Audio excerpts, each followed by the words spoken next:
The Rap Roundtable. Episode 109 of New York's #1 podcast for hip-hop. Get your ones up in the chat, ones up wherever you at. It's the Rap Roundtable here. It's your boy Jarv alongside Sincere the Rap Snob, alongside Dini the Balance, alongside the homie Mace. As you can see, we've decided to keep episode 108 set up. Y'all liked it. Y'all commented a lot. Said y'all liked the new setup. It was I had people who don't even usually comment at all hit me on the side on my phone directly, like, "Yo, we like the new setup. Like, this is a step in the right direction for the pod, etc., etc." So we decided that this is going to be the permanent look for the Rap Round Table going forward. I liked it. I liked how we looked. You know what I mean? We look legit. You know what I mean? For sure, and especially when we chop up the stuff for the social media. Yeah. You know what I mean? Like just seeing it show up on the timeline. I'm like, oh, that's right there. That's right there. That's how it should have been all along. But value. And you know what?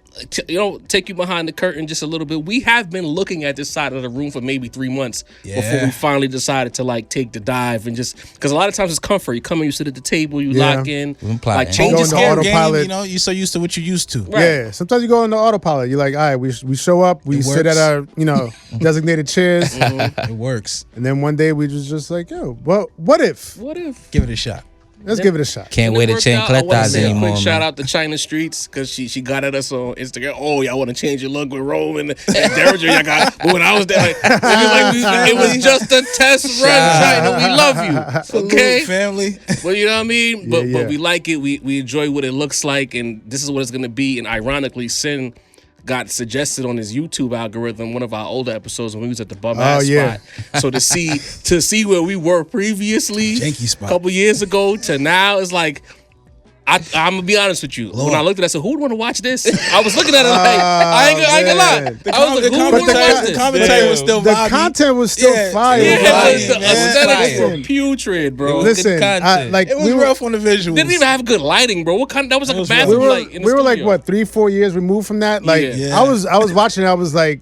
Cause like when it's been a long time, you forget that you said some shit or you did some shit. I was watching it like, yo, this shit is like we entertaining as fuck, man. We funny. I won't lie. I mean? As before a member of the show, I was the world's biggest Rap Roundtable fan. If y'all remember, I used to listen to the audio. I'm not gonna lie, I was the audio guy, man. You know what I mean? We had to switch. We had to switch the drinks, man. Niggas was blitzed by the end of the pod. So the content was there, but the visuals and the audio, And because there's a lot of new eyeballs who don't know, the vets know the story. Yeah. But it used to be shit where the engineer would leave the room after pressing record, bro. After pressing record, but then the Pro Tools would stop working. I think one time we had to like record ourselves. He didn't tell us he was gonna be there. We did a whole interview another time. He lost the entire interview. Wow. It was a good ass interview too. Stop on the end. Yo, the interview was so fire too. I was so upset, man. I was so tight. The Zod won't hit itself, guys. The Brandon James. He had to take a trip. You Fam, know he didn't give a fuck. He got paid. And you know what? That one. No visuals. And you know what? To be fair, like, we got what we paid for. He wouldn't charge you too much. You know what I mean? This is true. You do get what you pay for. Fair is fair. But again, to the new, real quick, just a quick PSA. Because I've been thinking about it. I've even told Mace, I be having random straight thoughts, and Mace be the only nigga awake when these straight thoughts happen.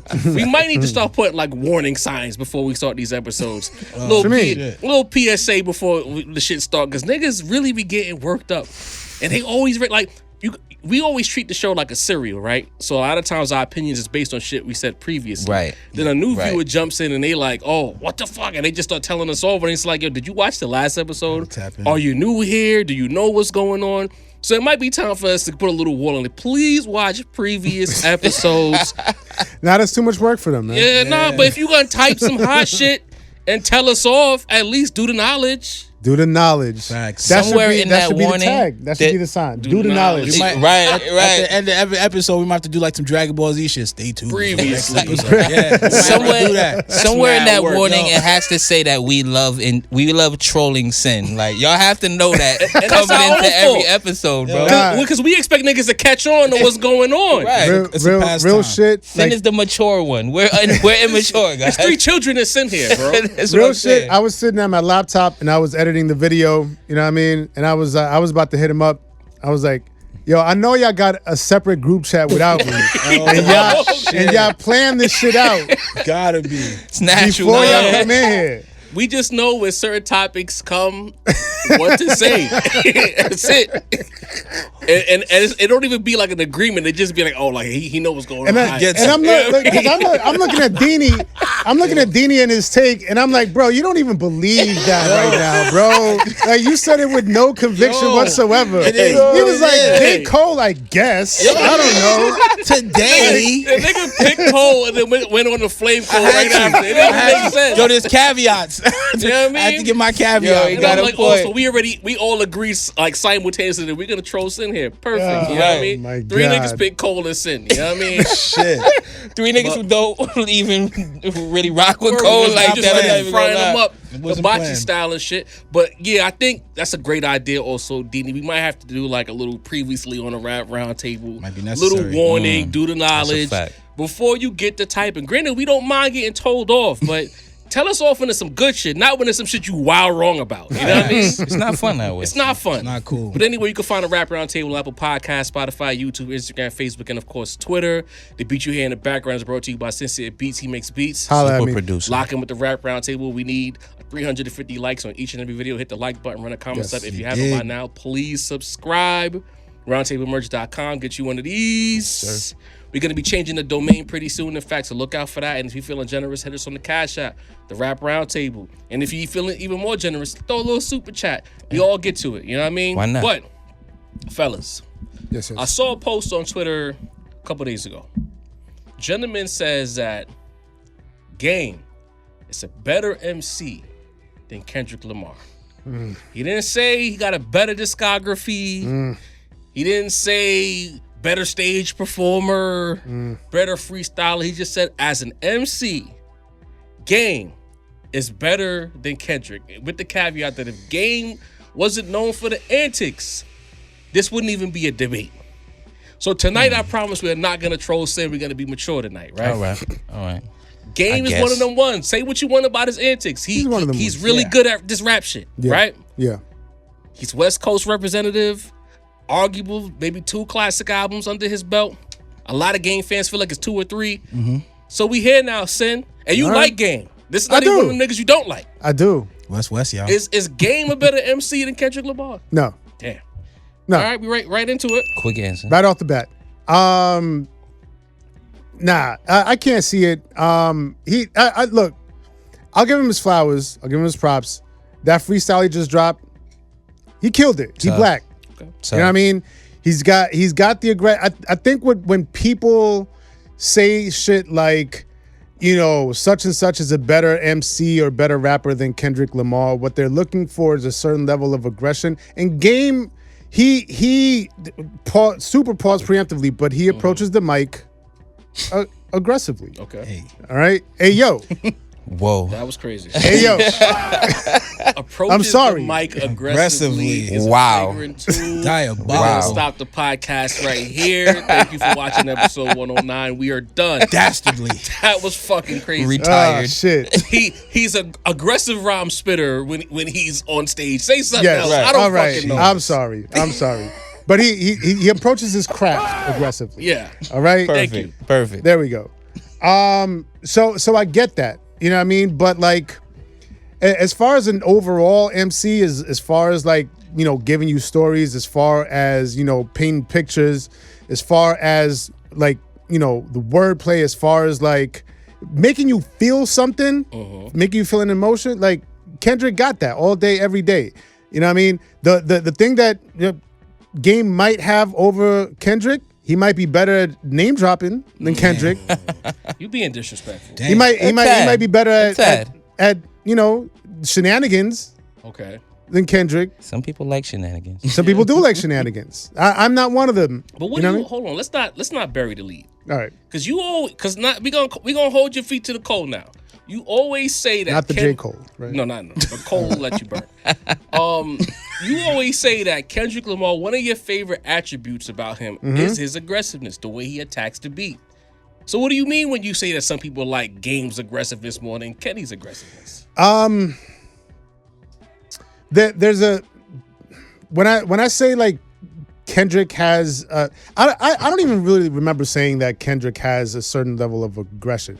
I do appreciate when Kendrick It's all right, though. approaches a certain song or a certain beat with a little bit more aggression, but when I say that, it's more so in terms of like delivery, more so than like vocal tone, or more so than like, you know what I mean, like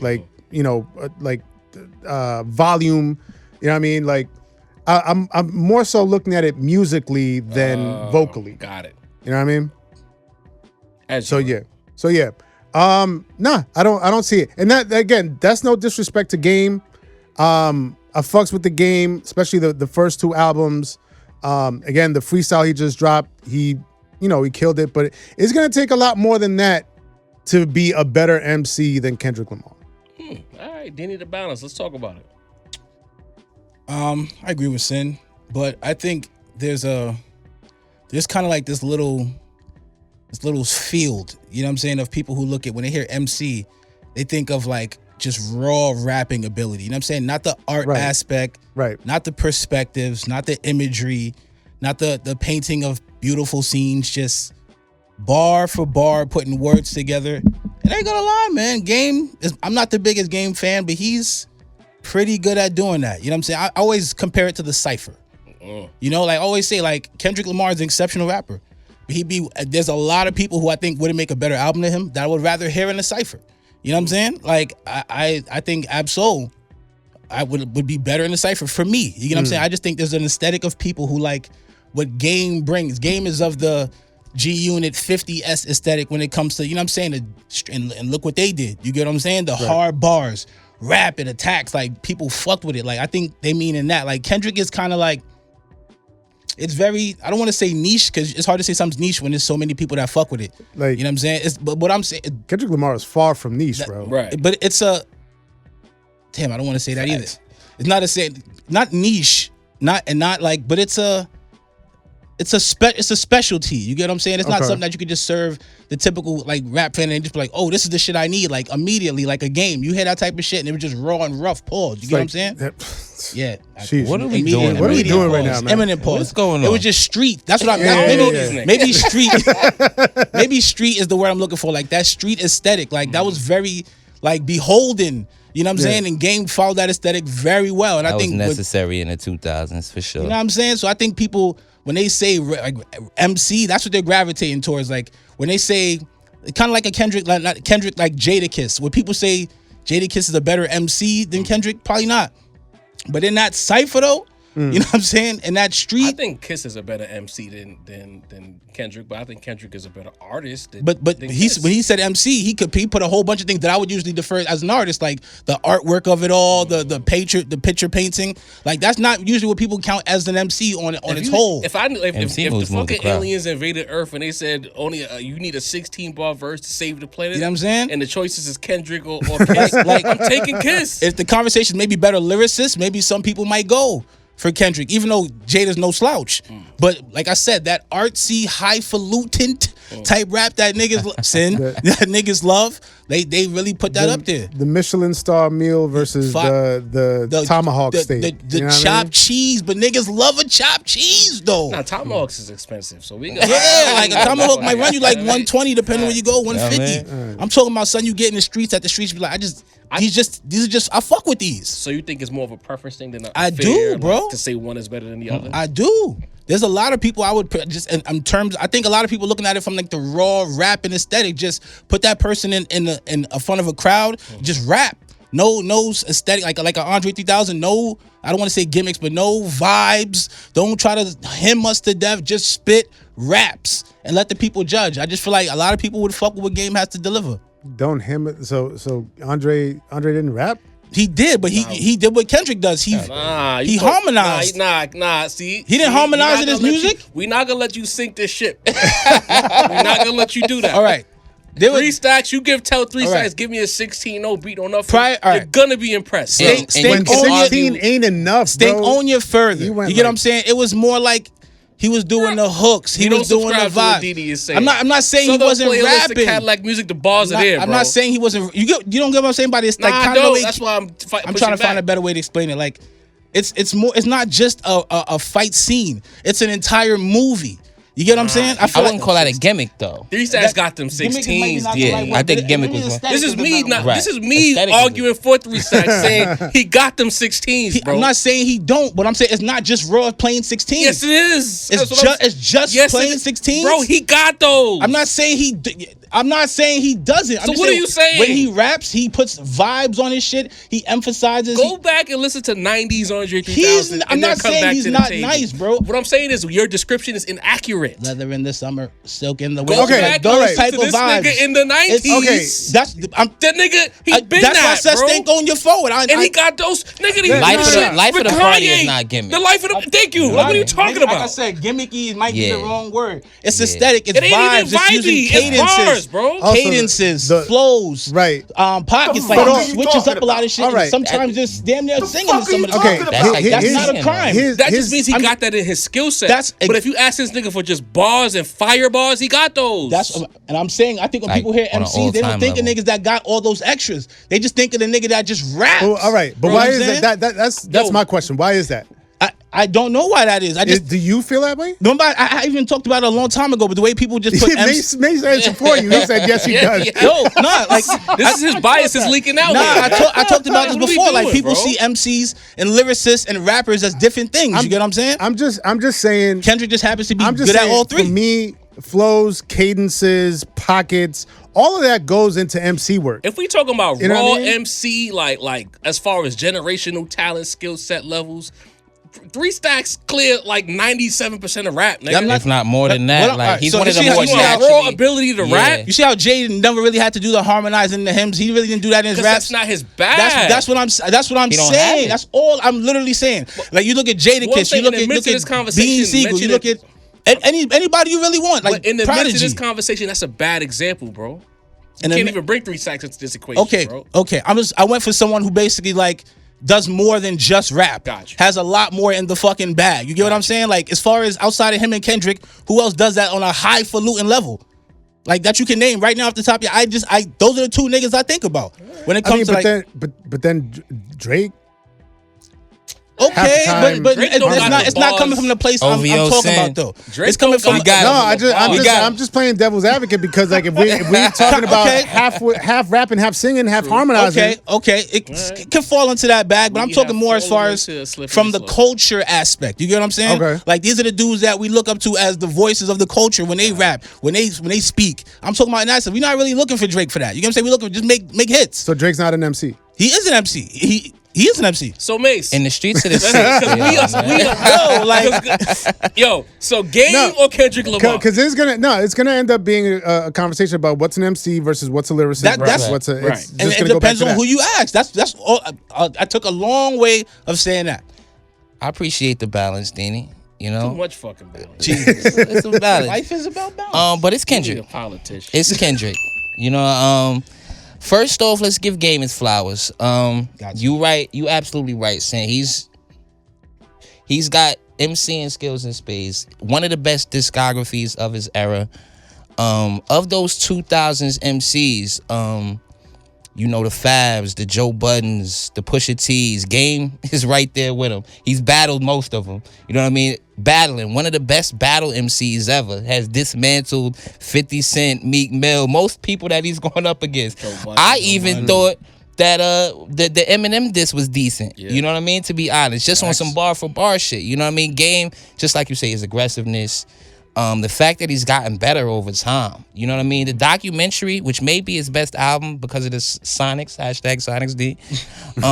He's, you know, by the time he was on the documentary too, Jesus Piece, like, he was an even better MC. Like, you know what I mean? I know, you know, he's been caught using the same freestyle for like 8 years once. You know what I mean? I know Gabe got some crazy shit going on, but we have to give him his credit, you know.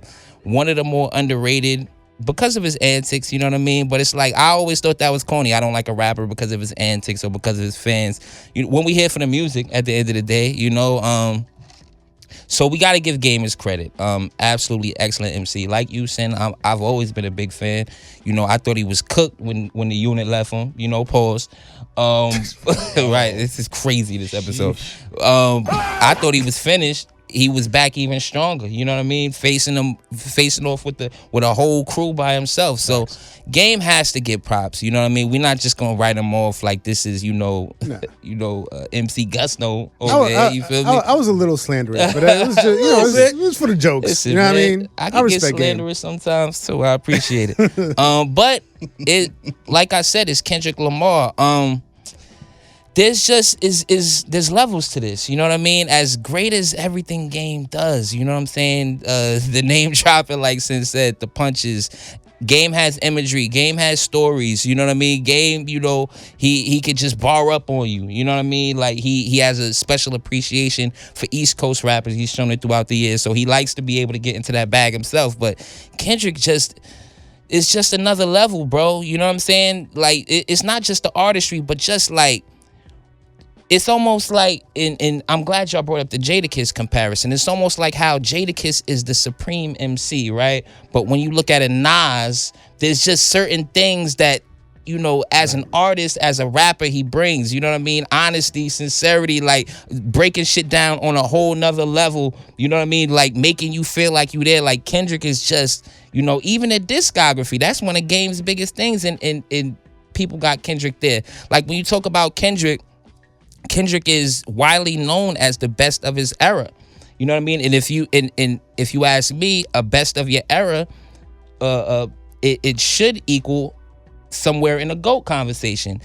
Rakim was the best of his era. You know, Nas, Jay were the best of their era. You know what I mean? 2000s, you know, whoever, you know, it might be Kanye on the music side. It may be somebody else on the rap side. Eminem. You know what I mean?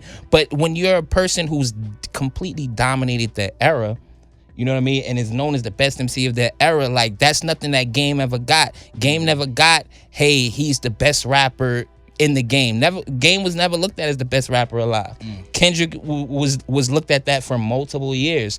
Even when Kendrick first came out, you're talking about the cities, Kendrick out-rapped him as a rookie.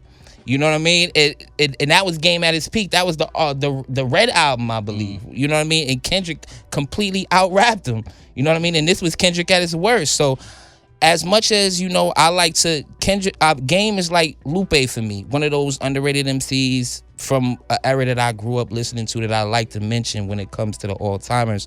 But when you talk about Kendrick, bro, it's a whole nother level, man. It is. Yeah. And real quick, I just want to add that because you mentioned, you know, the diss records that he made towards certain rival MCs. All right, they were cool, but like, did they create a moment?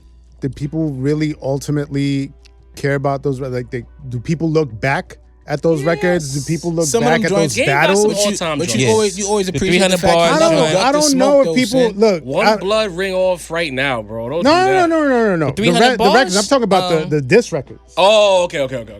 No. I'm talking about the diss records. I don't know if I made that clear. It's hard to listen to a 15-minute diss track. Yeah, I feel like 300 bars is looked at as an all-time diss. I feel like the disses became kind of like almost like a wink joke amongst rap fans. Right. Like Game doing this shit is gonna be like that long. You know what I mean? He got a 500 bars. We gonna listen to it one time and then that's it, right? 200 bars. But I mean, his diss records always felt like such a gimmick to me, like such a look at me, like, you know what I mean, like a clout chasing. Yeah, so it just felt like clout chasing. Is part of this thought process because of what he did with Kenny when he was kind of like picking sides and chose Aubrey? No, tell the truth, Sin. Holding a grudge. Way before that, I would have had the same answer. And I would have felt exactly. I would have felt exactly the same way. He just. I guess I'm just thinking, like, in all that time, he never really created a moment in terms of, like, he tried to chase so many beefs and so many pause. And so many so many crazy, battles. What is you know what I mean? But it never really solidified into a moment. You know what I mean? We just look back at them and we're like, all right, so he dissed Eminem. So what? Like, do we really care? Yeah, we do. I care. Because when the M fans come outside trying to jump us, I can bring up Gang got in that ass. Pause. You know what I mean? Kenny gave us two moments. The 50 Control thing, and that was a legendary. thing. Yeah. In real time, I enjoyed the Joe Budden beef. You know what I mean? I'm not gonna lie. And he never turned down no smoke. The only time I can say I rolled my eyes at Gang was when he did the shit with Kenny. You know what I'm saying? Outside of that, everything else was sanctioned to me. Nah, there was a lot more than that. I'm just saying, like, the things that he did where it was notable rap quote beefs Like I enjoyed those. You know what I'm saying? It was just the Kenny thing. Was like, all right, bro. You know what I mean? You and Simba over here looking for an opportunity. If not for him being so antique, he would be a lot higher on a lot of people's and lists. it'd be the outside shit, the Instagram behaviors with them posting for the whole love we connection understand. or change your heart, whatever. Yeah, like weird shit like that. Just the lying, the cosplaying niggas, rhyming like niggas, always name dropping, popping shit and apologizing, lying, flat out lying with some of his stories. He's a hell of a storyteller. You know what I mean? For better or worse. But when it comes to the Kendrick Lamar versus Game, I gotta say, you know, the Kendrick Lamar fans, they're very aggressive. You know, like the Drake fans, the Drake fans are not so much aggressive, but I've learned in the last 6 months or so that the Kenny fans and the Cole fans are very aggressive. Heavy. And you know, they're gonna have to I don't think so. They're very aggressive. I don't think so. I don't know what you're talking about. Violent, bro. Yeah. Like, you just say whatever you want Shameless about Kendrick. grifting. You know what I'm saying? So with that being said, you won't hear a peep from me, man. Say you the worst one. the king. What do you mean? Yo, I think the only time Sid hasn't picked Kendrick Lamar in any comparisons when we tried to corner him with Nas. And even then I think he picked Kenny. I'm gonna go back in the tapes. He was stuttering. I don't even remember what he said, man. High pitched voice. He was struggling. Yeah, you know. Hey, man. It's not fair. You know what I mean? But I was sounding like Mace. Yeah. High vocals, high octaves. That bro. euphoria drop. high You sounded like octaves. me, bro. nah, but you It's know, not that good. even if I wanted to troll, I don't feel like dealing with the Kenny fans right now. They're just too much. Man. So I really don't think that Game is a better MC than Kenny, but I don't even feel like trolling it and dealing with the blowback. So Let I'm gonna them just pressure you, John. they done beat me up enough. I done got beat up enough. You know what I'm Choose saying? violence. So with that said, I'm picking Kendrick Lamar only because I really do. I don't feel like the extras. I would pick Game just to go left and fuck around, but it's like it's not worth the headache. I Today. can see it. You know what I'm saying? You got to pick your battles. I'm man. picking my battle right wisely. now. I think Game, as much as he loves to drop diss records and then immediately claim victory immediately after he drops the diss, I don't think he'd be able to do that with Kenny. I think Kenny would match him on every level when it comes to if they ever had to get in the ring. Kenny, as much as people look at him as a conscious rapper who believes in highfalutin things, Kenny really ain't shit nigga. Mm-hmm. He's very petty. And he got the bars to back it up. You ain't And he lying, would man. fight Game in a way that none of the other guys who got in the ring with Game would. He would fight dirty with Game.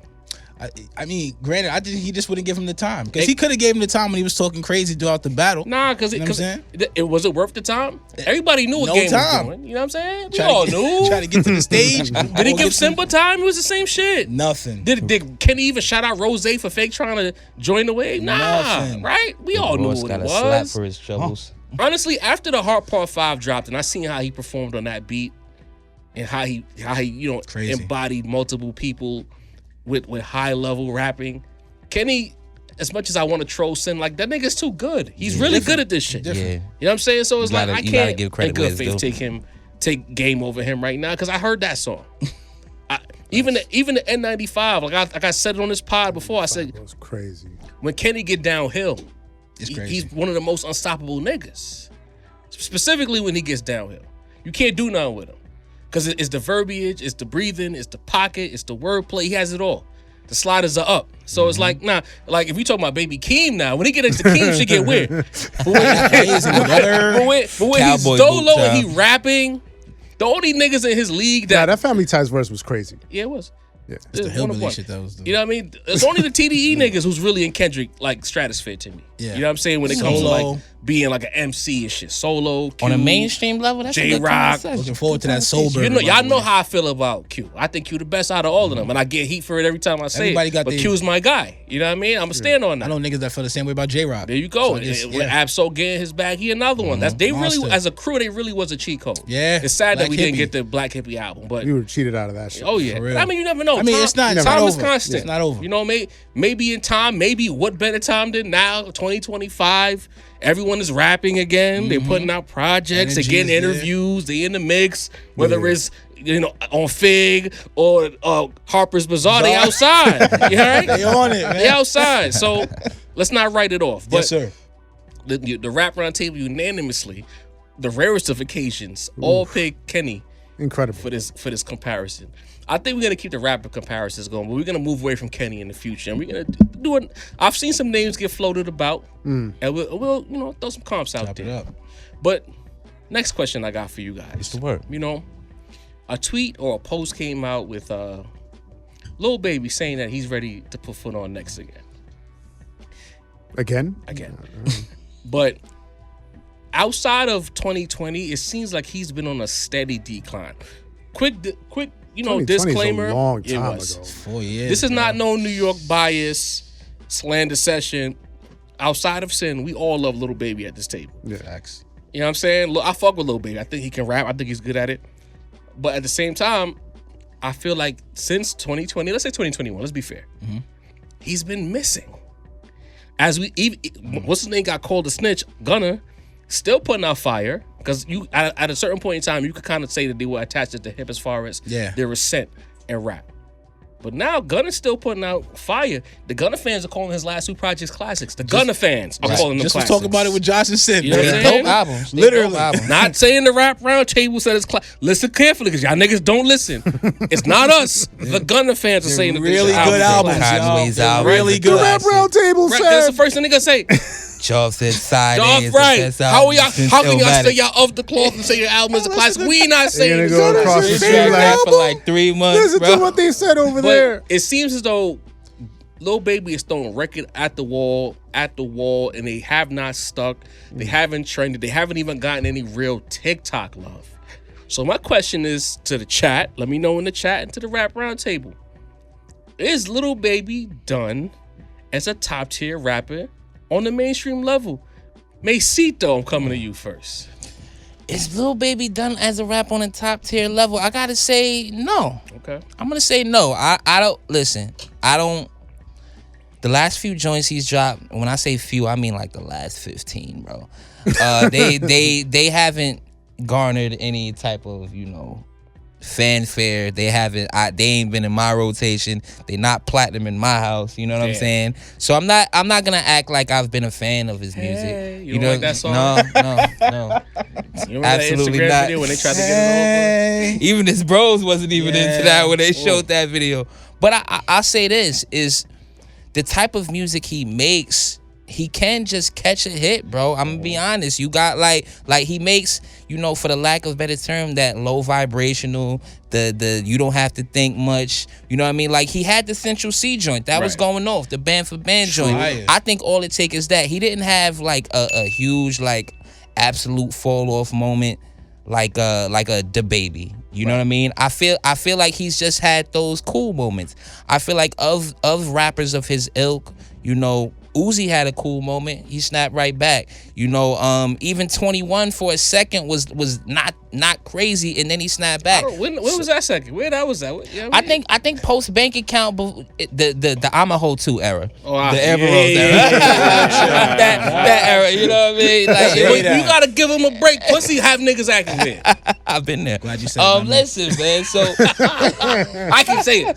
I don't have a history. I think rappers of his ilk have had, maybe not as cool as him, but a lot of people haven't had peaks like him. Right. So I feel like the type of artist he is, we aren't looking for him for the knowledge. We aren't looking at him for necessarily the creative ascension. So I do think that he could catch a hit, you know what I mean? Get the right producer, get the right bop. I don't think we're all the way sold off on him. You know what I mean? He's not, persona non grata. You know what I mean? We ain't fucking with him. We kind of...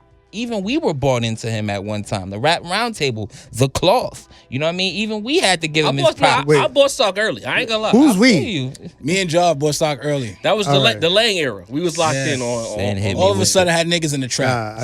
When I first heard the joint he did with Moneybag Yo. Moneybag. All of a sudden. And my turn, that album went crazy. Let's clearly define we. Who's we, nigga? Me and Job specifically on that album. But you never bashed him, bro. Because you Right. didn't. It ain't like he was motherfucking Yachty. He wasn't mumbling. No, he was still rapping. That's a fact. That's a fact. And of the and Lils, since of I'm those here- guys, I feel like He you was gave the best him his of the credit. Lils. At one point, we thought niggas was in a good spot. We had Da Baby, Lil Baby. Lil All these niggas is rapping, doing They all was right. rapping. So here's the thing. Since I'm here, I never saw it for him. I'm sorry. I never did. I didn't think he was terrible. I just never saw. Like saying it's cold in the winter. You not seeing it. Like what does that mean?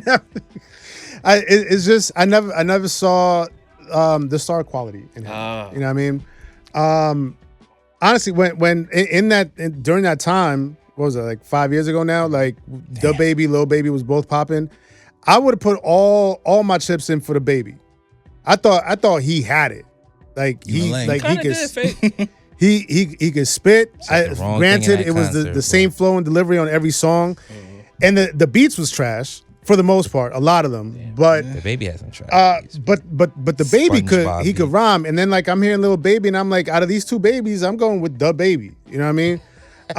He choosing one baby over the other. One baby. It can only be one baby. Man. Now I took the L on that. I lost. Everybody picked Lil Baby. Almost got his cancer. I did. Just now. I mean, because they both kind of cold right now. Well, but Lil Baby lasted a lot longer than Duh. Close. You know what I mean? The Baby got a new single. I heard it on Satellite today, in fact. Yay, nay. Oh no. It's decent.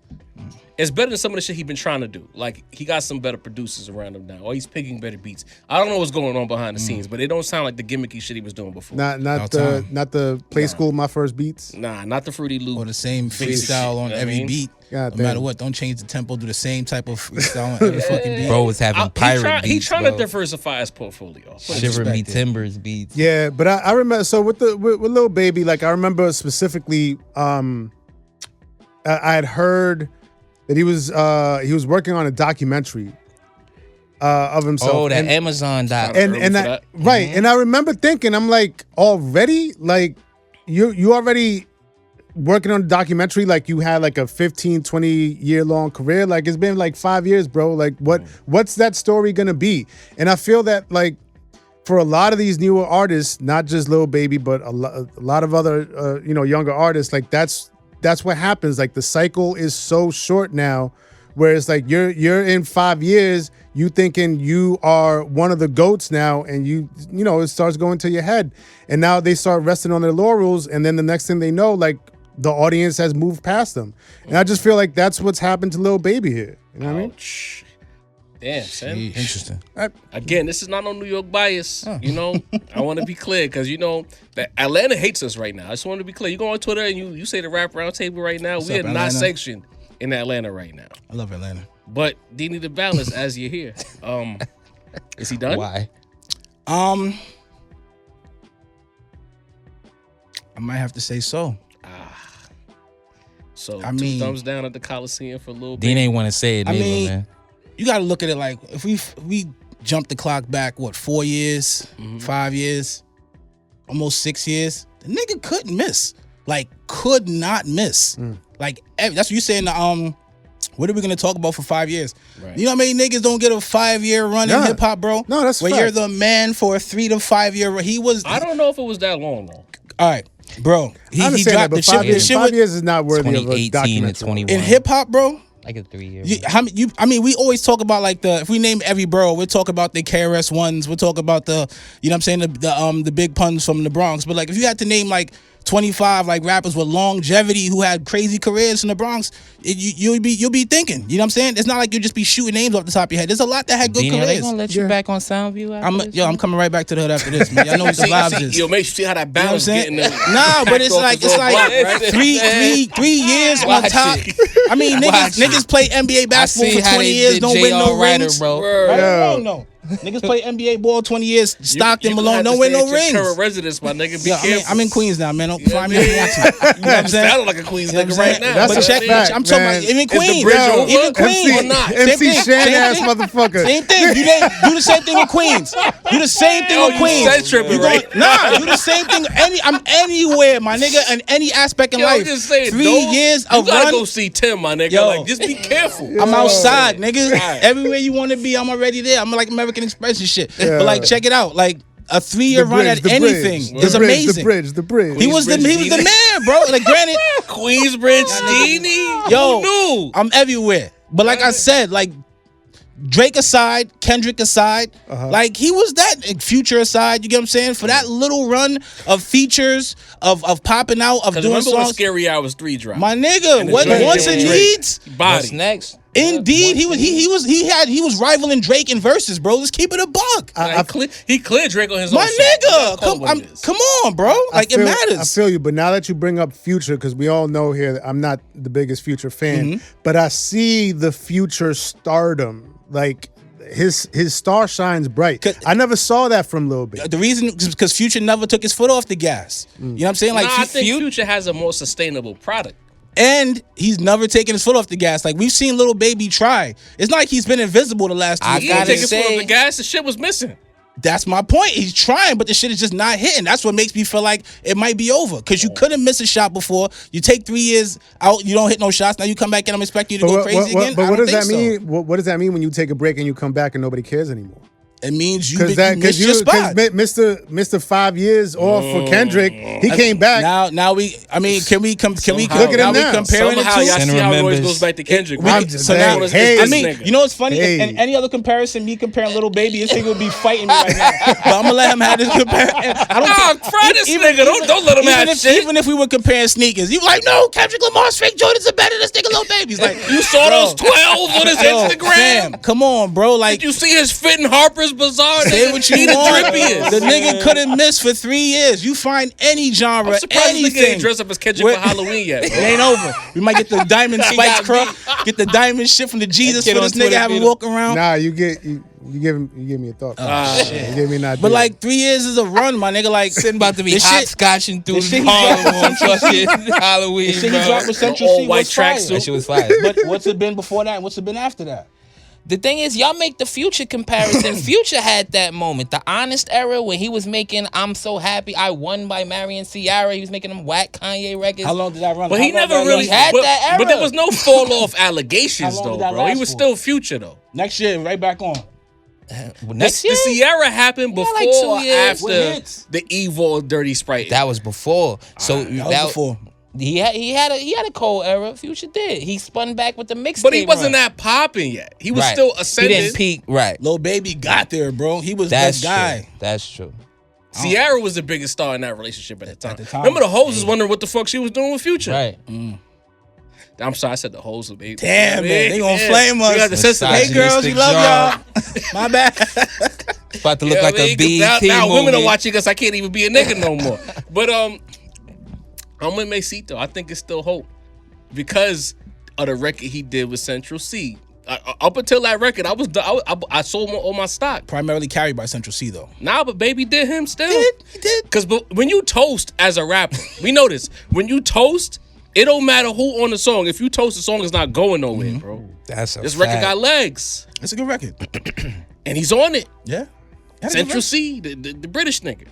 You know what I mean? I don't even like that. I thought it was a good song. That says how good the song that is. right. Yeah. You don't like none of I them don't really raps. fuck with none of that. So I blows for think Dean. there's still hope. No. But I think I'm gonna throw the curveball. I think what happened was an element of really bad timing for Lil Baby. I feel like niggas' ears changed a little bit. Cause like when he popped off, immediately after he went crazy, he was viral. Who came right after that into the scope? Them Griselda niggas. Right? Good point. And then like the old niggas felt like we had a voice again. And then you start looking around like the mainstream space. Granted, you still got your drillers, you still got your melodic niggas, but you hearing more cogent lyrics again. Even if it's not like the wildest bars you ever heard, the mumbly melodic shit ain't really hitting how it used to hit. Like niggas' ears changed a little bit. Cause like now you look at Glorilla couldn't eat 5 years ago. That's a fact. You know what I'm saying? Now she's on the run. And if you peruse TikTok long enough, you start seeing like trends bubbling, and it's moving away from like, TikTok dances to like the mumbly rap. And I've actually seen some like younger girls talking about MF Doom, talking about they're in front of the camera like lip syncing to Nas, Illmatic. Nice. You know what I mean? Like, I seen this one girl say, boom bap is back. I'm about to go make a boom bap beat. She's a beat maker. You know what I mean? Like, no funny. No. All black. All of them black. Even at the Lupe concert, there was mad I ladies was at the Lupe curious too, concert, Joe. like rapping the bars, bro. Like the ladies fucking. Nah, if they was white, I wouldn't be bringing them up. Like, that's not a point. You know what I mean? You know. They be Shout out to colonizing Will. everything. Oh, you know what I man. mean? So, I just feel like the sonics of rap has changed. Even the mainstream shit. Again, the biggest story of rap this year has been niggas battling. You know what I'm saying? Smoke. And although Drake tried to make a hit record within the battle, he lost decisively, right? Yeah. Like niggas want to, people want to hear raps. Like the biggest record, the chicks love that Hold On Hold shit with Glorilla. She's rapping. Yeah. Again, she's not giving you the greatest 16-bar verse you ever heard in your life. But it's no auto-tunes. She's rapping.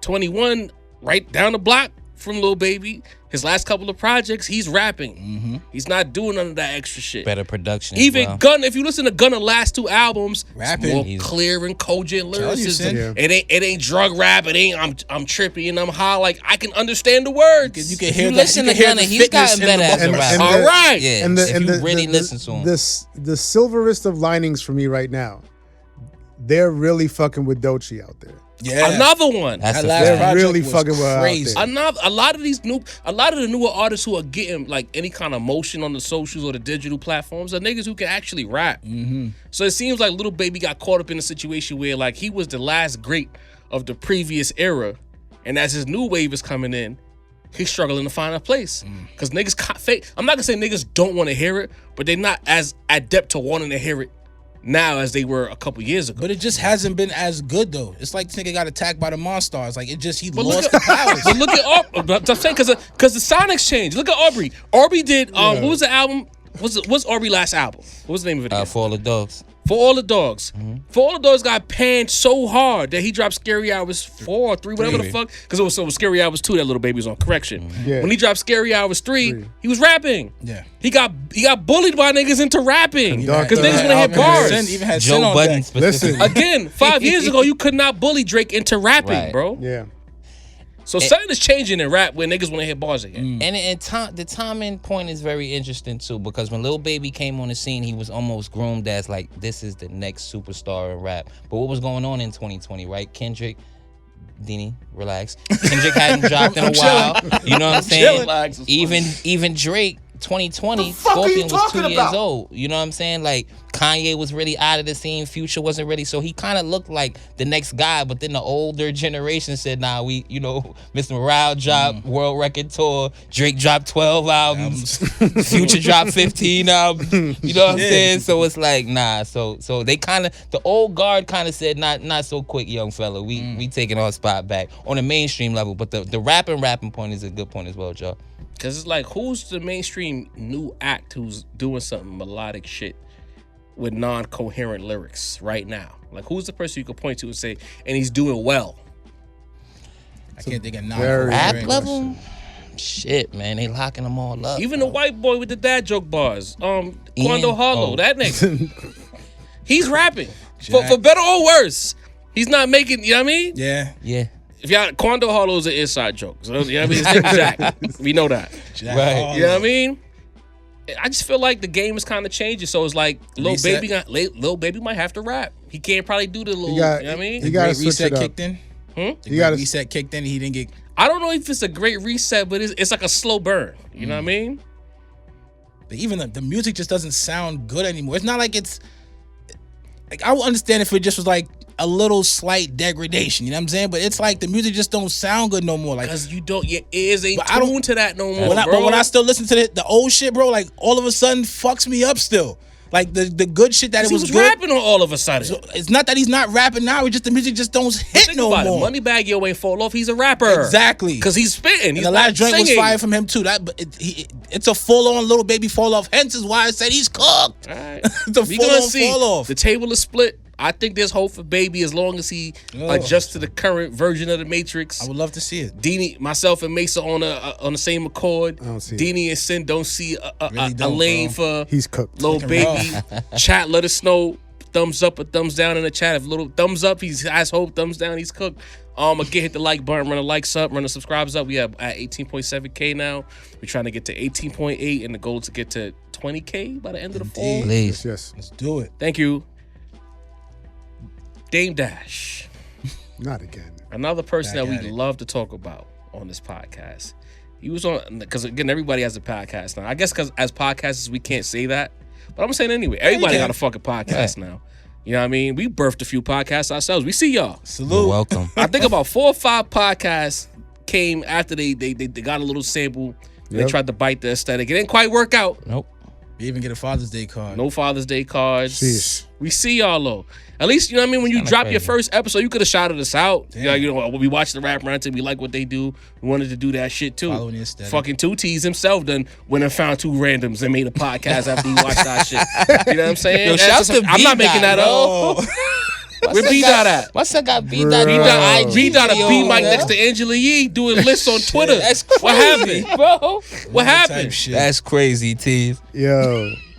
Yo, but anyway. Evil world we living in. I digress. Big Face Gary podcast with Dame Dash. Once again, hurt ex-girlfriend energy. He's talking about the Jigga Man. And he says that Hov ain't want to help with the marketing of the Rockefeller artists. And these two guys have a kumbaya on the pod about how bad of a person Jay-Z is. So before I pass it off to my brothers, you know what I mean? I just want to say again, as a person who's old enough to remember the entire Rockefeller run, I can tell you firsthand that at least on the East Coast specifically, Hov didn't need to do too much. If you was Rockefeller, you was sanctioned. I could vividly remember my senior year of high school when we all found out Cam was signed to The Rock, how hype we all got. Crazy. Why would we care about Rockefeller? When you think about Rockefeller, it's synonymous with Jay-Z. If you put that chain on, Jay-Z. So, like, why does he need to help with the, quote, marketing when the whole idea of The Rock, the diamond, the chain, is the common denominator is Jay-Z? You under me. So it's like, what's all this about? You know what I mean? As a former Rockefeller employee, Dina, you was there too, just like Big Face Gary. Yeah. What's going on? Why are we having these hurt ex energies on new podcasts? I don't know, man. I'm somehow in between. Like, is Jay really the bad guy they say he is? I think he's a bad guy because too many people have said it, but I don't think he's as bad as people say he is. Some people think all billionaires are bad people. Right. You know? Money equals bad person. I think Dame was just like extremely vital in the business aspect of Rockefeller more than Jay was at the time, at least. You know what I'm saying? Like when I used to like going in, do my little flyers and shit, young street team nigga, you know what I'm saying? Like personally, I would see Dame, I'd see young street team. I see, you know what I'm saying? I see Bleak every now and then at the Universal Def Jam building, but I didn't really see Hov. You know what I'm saying? It just seemed like Hov was kind of like, I'm the rapper, I'm the prestige. He's the talent. Yeah, so I always respected it, and it just always seemed like Dame was like the hands-on groundwork type nigga. You know what I'm saying? So I could imagine where you're the one who did all the groundwork, and that someone else is kind of getting all the accolade and acclaim for something that you essentially did. You know what I'm saying? That's the nature of the relationship, though. It is, and it kind of like this is the way I felt about like Pharrell and Chad. I always felt like Chad was doing a lot more behind the scenes work. Yeah. And Pharrell was doing a lot more, hey, I'm the face work, and that kind of balanced itself out. But I think like when Chad was like, yo, then I kind of should get some more like, I'm doing a lot behind the scenes money. That's where the discrepancy came. And I think that's kind of the same thing that happened with those guys. I don't know for sure. But isn't that the name of the game? If the artist is in front of the camera, is he not gonna get more accolades? Yeah. Behind the scenes, nigga? Yeah. But Tex Winter started the triangle, but the head coach got the love. Maybe that's where Dame kind of like oversold itself, where it's like, yo, I want to be the star, man. I want to be the man. Is that you know, why usually started dancing in the video. Usually those guys were in the background. You get what I'm saying? Like Shook didn't really dance in the videos. He appeared. You know what I'm saying? But like niggas started dancing, celebrating the videos. Rappers wanted to be CEOs. CEOs wanted to be rappers, and that's kind of what it is. I respect where Dame's coming from. You putting that kind of work where like the clothes he has on, you created, the vibe, the aesthetic, you created, and he just has to be the nigga to put it on and look good. I can understand why you kind of feel like, yo, I need my say in that too, but. Going on podcast almost 30 years later saying he didn't help with the marketing. Resentment. What do you mean by that? Resentment is a motherfucker, bro. I think Dame has a lot of resentment. Dame has a lot of anger. You think? Dame got a lot of shit going on. But I feel like he truly feels like I was the true engine. This nigga was just the face of the operation. Right. But I was the nigga behind the scenes, connecting all the dots, putting niggas where they need to be, putting the chains on niggas' necks, so to say. You know what I'm saying? Like he just, did he have to be that? Did he want to be that? I think he want. I mean, most of the Dame guys in that wanted to be a position. star too. Why niggas will ever say it? You It tap is. dancing. I said Dame it. wanted to be a star. He wanted to be a star, but he didn't want to rap. He just wanted to be the highfalutin. I'm the nigga that's getting money. You see Dame me? wanted to be Puff, bro. Stop. But not rap, The minute though. the nigga started dancing in the videos, Yep. he wanted to be Puff. Dame rapped on, what, like, one song in, like, history? He did a whole album. Oh, When did he you're- Fucking rap? Dream Team album, he talked all over Wait, that wait, shit. Yeah, wait, talk wait. to him, And rap, then he had the nigga. Dame Dash song. He when even he had the said, Dipset niggas rap about Dame whole Remember that life. shit? Y'all niggas thought I was gonna rap, didn't you? Like, he didn't rap, bro. That's my You know what I'm saying? point. But he wanted to be a star. He wanted to be among heard. those niggas, and I respect that. And who don't respect that? You respect it. You I respect respected it in real time, but if it's gonna mean you act like a gal The- 30 years later, Yo, jilted. come bro. on, son. That emotions, my nigga. Like, niggas be hurt. That shit don't die out. Sin, what's good, man? You're Biggie and he's Puffy. Yo. All right. Yeah. One day we woke up and Dame was dancing in videos out of nowhere. Dame was just be in the background with Biggs, and the Good next thing you spin. know, he doing the dice roll shit. Armadale in hand. Like, I was there. You was there. He was all there. You Mace was there. Yeah, Mace I- wasn't Oh, really you there. was, you was I ran I that was- shit in the I club was crazy in too. I'm not even gonna lie. It was a fly dance. Niggas love that dance. Niggas still do that dance. But we when not them gonna songs act come like on. the whole point of this thing is if Dame was still up right now, he wouldn't be so mad, bro. True. And that's True. and that's where I'll come in. All right. My assessment of My assessment. how I don't know why that's so funny. how it was at Rockefeller at the time with Jay. I think, as you said, you know what I mean, you sign an artist, he's under the label, he has a chain on, that's the marketing. The Rockefeller brand was so strong. As a Nas fan, like I had to give it up because Nas could never do that for Bravehearts. Yeah. You know what I mean? Or what was his name? Quan? What's or that nigga whoever name? the fuck. With the burner accounts? Quan. That just a Nigga moment who was sent me fire, in a bro. fake Just a moment Nas was fan. crazy. That was fire. Nature Sean, could- Jungle, not Nature, Jungle couldn't do Nature, it. Cormac. Davies. Like, look, Horse. all of them. You know what I mean? Millennium Like Thug. Nation, yeah. that Millennium Thug Bravehearts is the brand. worst rap It name. never They weren't really good took off. enough, though, bro. No, but I'm saying like there Gen was Z rappers that thug. wasn't that good on Rockefeller. Fuck yeah. We remember a mill. Yeah. You know what I mean? They But got her out of there. All money is legal. But the fact, I forgot that it stood for that, bro. I forgot that was an acronym. Like what? What the fuck? Yo, no one gonna slander, bro. Leave her. She had a nice run. She was a part of a great movement. Shout out to Emil. The original AD eyebrows, bro. Like fuck. Nah, don't do that to Emil, bro. She got nigga. I remember one time I heard them perform "You, Me, Him, and Her," and they said Emilion gone. They fried her on the stage. Hey, listen. I'm like, damn, you couldn't even lead a bar the same. Damn. She did well in state property, man. Man, but no, She did better than Jay. the Rockefeller brand, Jay asked him about his haircut and shit. the Rockefeller brand was. For the Fam is one of my all-time favorite songs, by the way. Yes. Carry on, son. You know, little disclaimers. All I'm saying is the Rockefeller brand was super strong. You know what I mean? And so like if somebody comes under the fold and is under the umbrella, like that was the push. And I feel like for Jay, it was, yo, I brought you in, you're under the brand, you're under the umbrella. That should give you the push that you need to do what you need to do to, you know, blast off. Right. You know what I mean? And for certain artists, they were able to do that. For other artists, they kind of maybe sat on their laurels and they didn't really push themselves enough. You know what I mean? And I think that was the and look, none of us were there. You know what I mean? I don't know what the actual relationship between these artists and Jay was, but how I see it in hindsight, looking back and listening to interviews and stuff like that, I think Jay really felt like, yo, I put you in position for you to help yourself. You know what I mean? And so for you to come to me and ask me to, you know, do this, that, and the third for you to push you, you should be pushing yourself. You should be making yourself a star. Yeah. And I think that's what Dame is looking at. He thinks that Jay maybe should have done more for those artists when Jay was looking at it like, yo, you're under Rockefeller. That's all. That's the push you need. Now do it for yourself. You make some strong Snoop Dogg wasn't doing Lady That's Rage kinda- guest verses, you know? I mean, that's Right. kind of tough though. That's like saying, hey, I'm trying to get on, I need a job, and the nigga just says, hey, go to this internship. You know what I'm saying? Kind of like, I gotta take that kind of discounts everything Dame is talking about. But before I play that card, Macito, what you gotta say about that? Oh, man, Dame. Listen, man, like, I feel like Dame watched that Choke No Joke Ray Daniels interview and said, nah, I can hate harder than that, nigga. Like, I got this. You know what I'm saying? I'm gonna show you how to hate. Big face. I ain't gonna front. Get There's on the no Zoom. better haters than niggas from Harlem, bro. You know what I mean? Listen, All niggas know how to hate, bro. Haters, bro. Listen, if I'm to believe Dame, like the Jigger Man is just like a scrub who didn't market.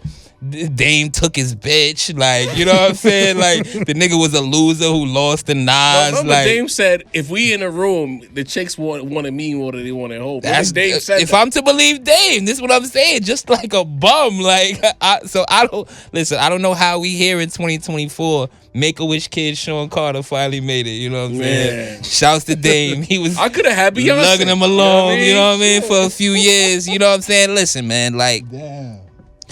I hate having to get up here and clown Dame, but Dame, you give me too many reasons, bro. Like, if we taking this what he said, you know, for what he said, right? I'm to believe that Dame's shoulder shrug was a better marketing for Rockefeller than Imaginary Players, right? I'm to think that him pouring champagne on bitches' heads did more for Rockefeller than Do It Again. You know what I mean? And I'm like Michael Jordan. Organizations, you know, they get the players, but players win championships. Jay-Z's music is what marketed. He's Jerry Krause, my nigga. Rest in peace. Damn it. Personally, without the Couldn't get music the that feel. Jay-Z was putting out, without the factor of feeling like this is like the coolest nigga on earth, Iceberg Slim, nigga, like, come on. Like, Jay-Z, it was subtle marketing. It wasn't, you know, it wasn't the Busta Rhymes, right? It wasn't the super thug shit that was out in the 90s where you killed 1 million niggas. You know what I mean? Even though Jay was rapping about clapping niggas, I'm not saying that. But I'm saying it's just the subtle coolness that Jay provided, you know what I mean? As the yin to, you know, the loudness that Dame provided, it was cool. It was marketed.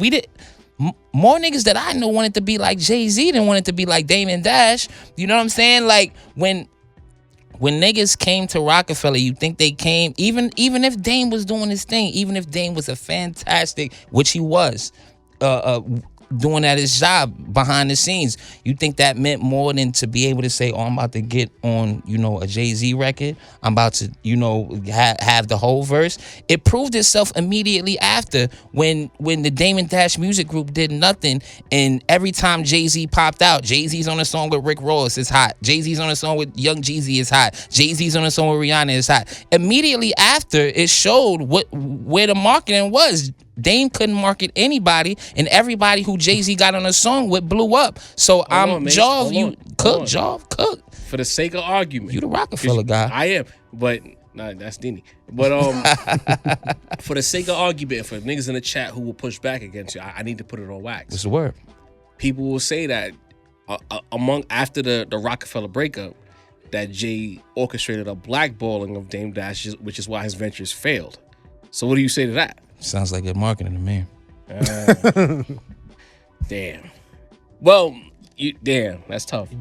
But what I say to that whole thing about Dame, let me ask y'all a question, right? Mm-hmm.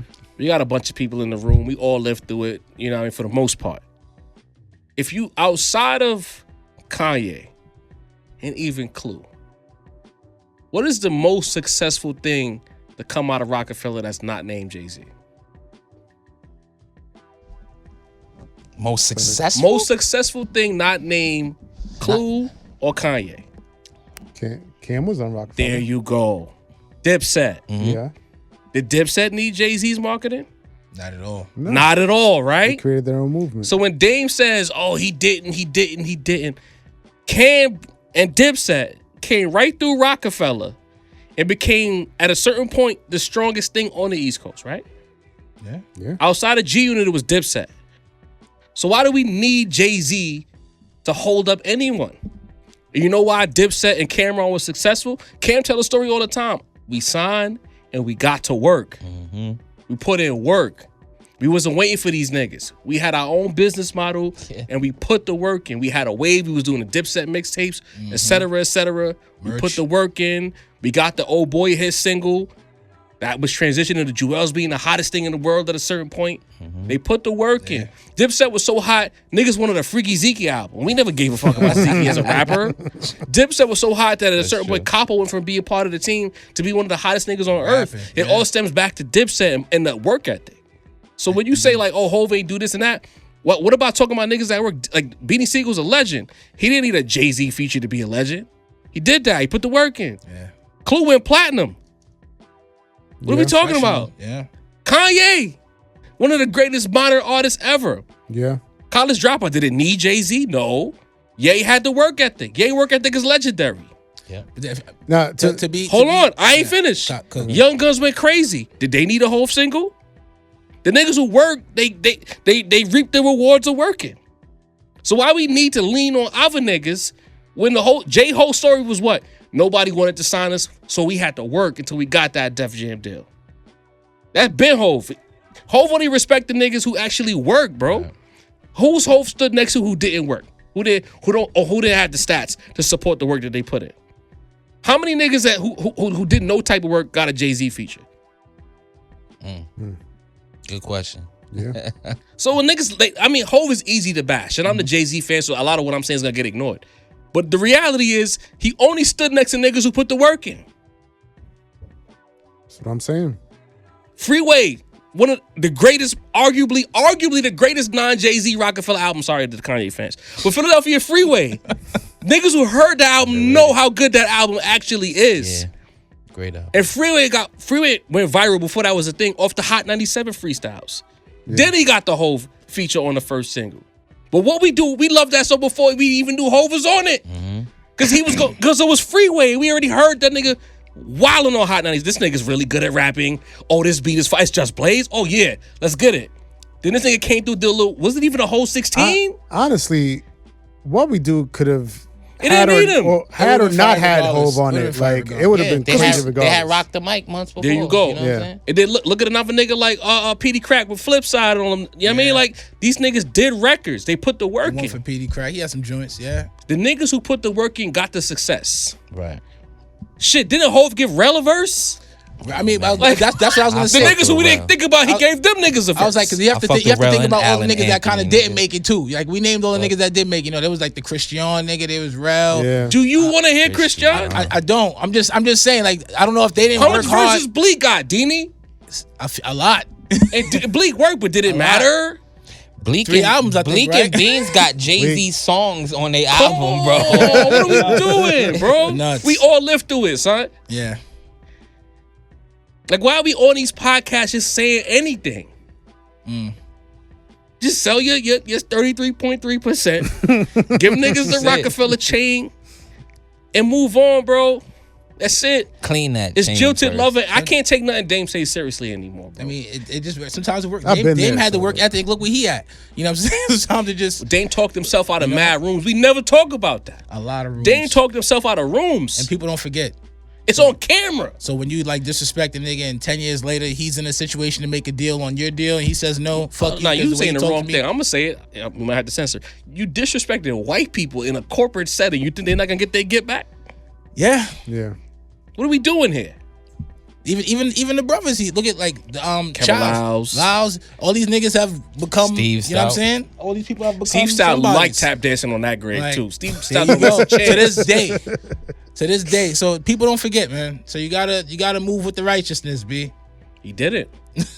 How come he Never never? did. All these interviews, he never talk about how he was an asshole. He never talks about that. Never, bro. But look how far he got being an asshole though. How far did he get? It's been 20 years, Deanie.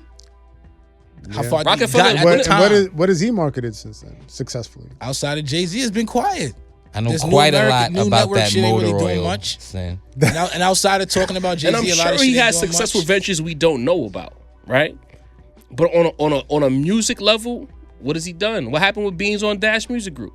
Going to jail and coming home, Beans was the hottest thing on earth. Facts. Somehow Beans ended up on the Jay-Z album in 07.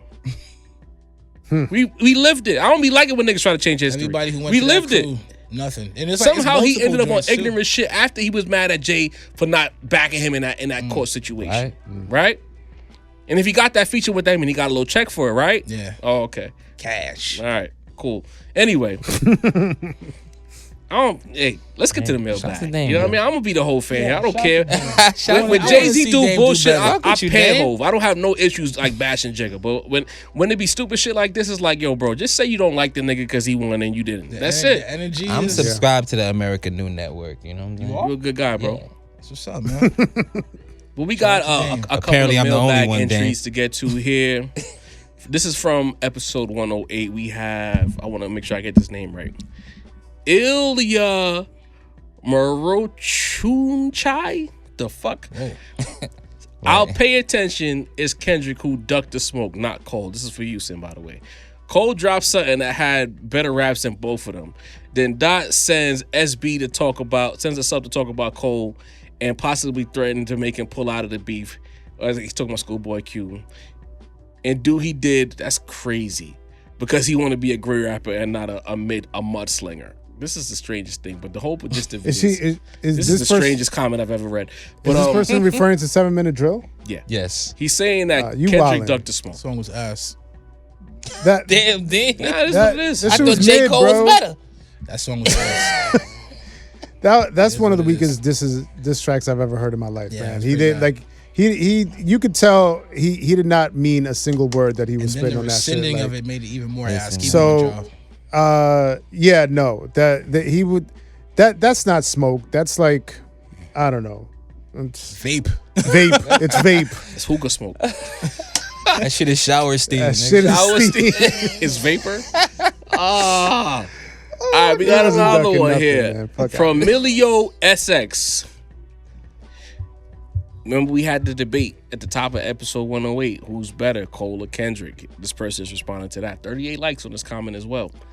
You literally don't have to debate this because Black Friday exists. It showcases what both can do if they bring their best foot forward. Mesito, you say what? Listen, man, that was 10 years ago. We explicitly stated that we were talking about today, 2024.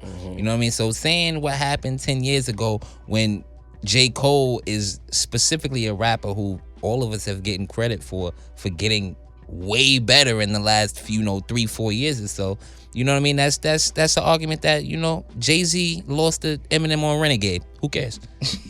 Not really. All right, now we move on to myself and Sincere. We did the lunch hour talking about the Harper's Bazaar interview. Right. And although we never job, bashed fellas. what Kenny said, let's be clear. People assuming. A lot of people came here, a lot of Kendrick fans came to this video upset, but they never watched the live that we did the previous Monday. So they just thought that we were just saying whatever. And they had a lot to say. And it was like, yo, y'all clearly don't, y'all new here, right? Gotta go back Follow and the watch. thread, man. Follow the thread. We never dissed what Kenny said. And then when Deanie tried to question get in touch with his feminine side, he got jumped by all three of us. So it's like, watch And the the show chat. before you type. And the chat. You know what I'm saying? Shout out to the chat. But they also took offense to myself and Sin looking at what Punch said about hip hop journalism and saying it wasn't necessarily the right. He's not wrong, but he's not right. So Trey Mac 5836 says, y'all crying about what Punch said, but think that podcast has the right to get off their opinions and ideologies. See, that's the big difference between traditional journalists and these self-created podcasters. Y'all give y'all opinions too much, which makes y'all ish propaganda. True journalism is just reporting the situation without being biased. They save their opinions for their friends and family. And that the right way to do shit, instead of pointing at Punch and asking them to be professional and responsible. So he says this comment, right? And it's like, we got about 5 years of this podcast. And at no point, with the exception of when we're trying to be funny, are we ever biased. So it's like, I look at this comment and I'm like, this guy's doing a lot of projecting. We come here, we covered the battle, did a hell of a job. Most rational people say, yo, y'all niggas was fair, whatever. We got the super fans that say I always reference it. We got called the Drake Glazer, we got called the Cole Glazer, we got called the Kenny Glazer at independent times. All we was doing was talking about what was going on. There was in 1 week. Yeah, in 1 week right. that happened. Crazy. So Sid wraps up because you're the most mature of all of us. You see this comment and what he says, and he's saying that essentially we don't have any right to say shit about what Punch got to say. What do you say to that? I think everybody has the right to express their opinions, but I do think that like the way certain opinions might be delivered sometimes might ruffle some feathers and rub people the wrong way. You know what I mean? And look, why I wouldn't sit here and compare us to Punch. Right? So for you to compare us to Punch, like Punch is in a completely different stratosphere than we're in. Mm-hmm. You know what I mean? I hope to one day get to the point where like we're in our space, we get to be what Punch is in his space. Nice. You know what I mean? But we're just some guys talking shit at the moment. Some guys. You know what I mean? That's it. Are we though? No, I mean not because let's tell him. The last time we had anything to say about Punch ran on Twitter and called us out by name.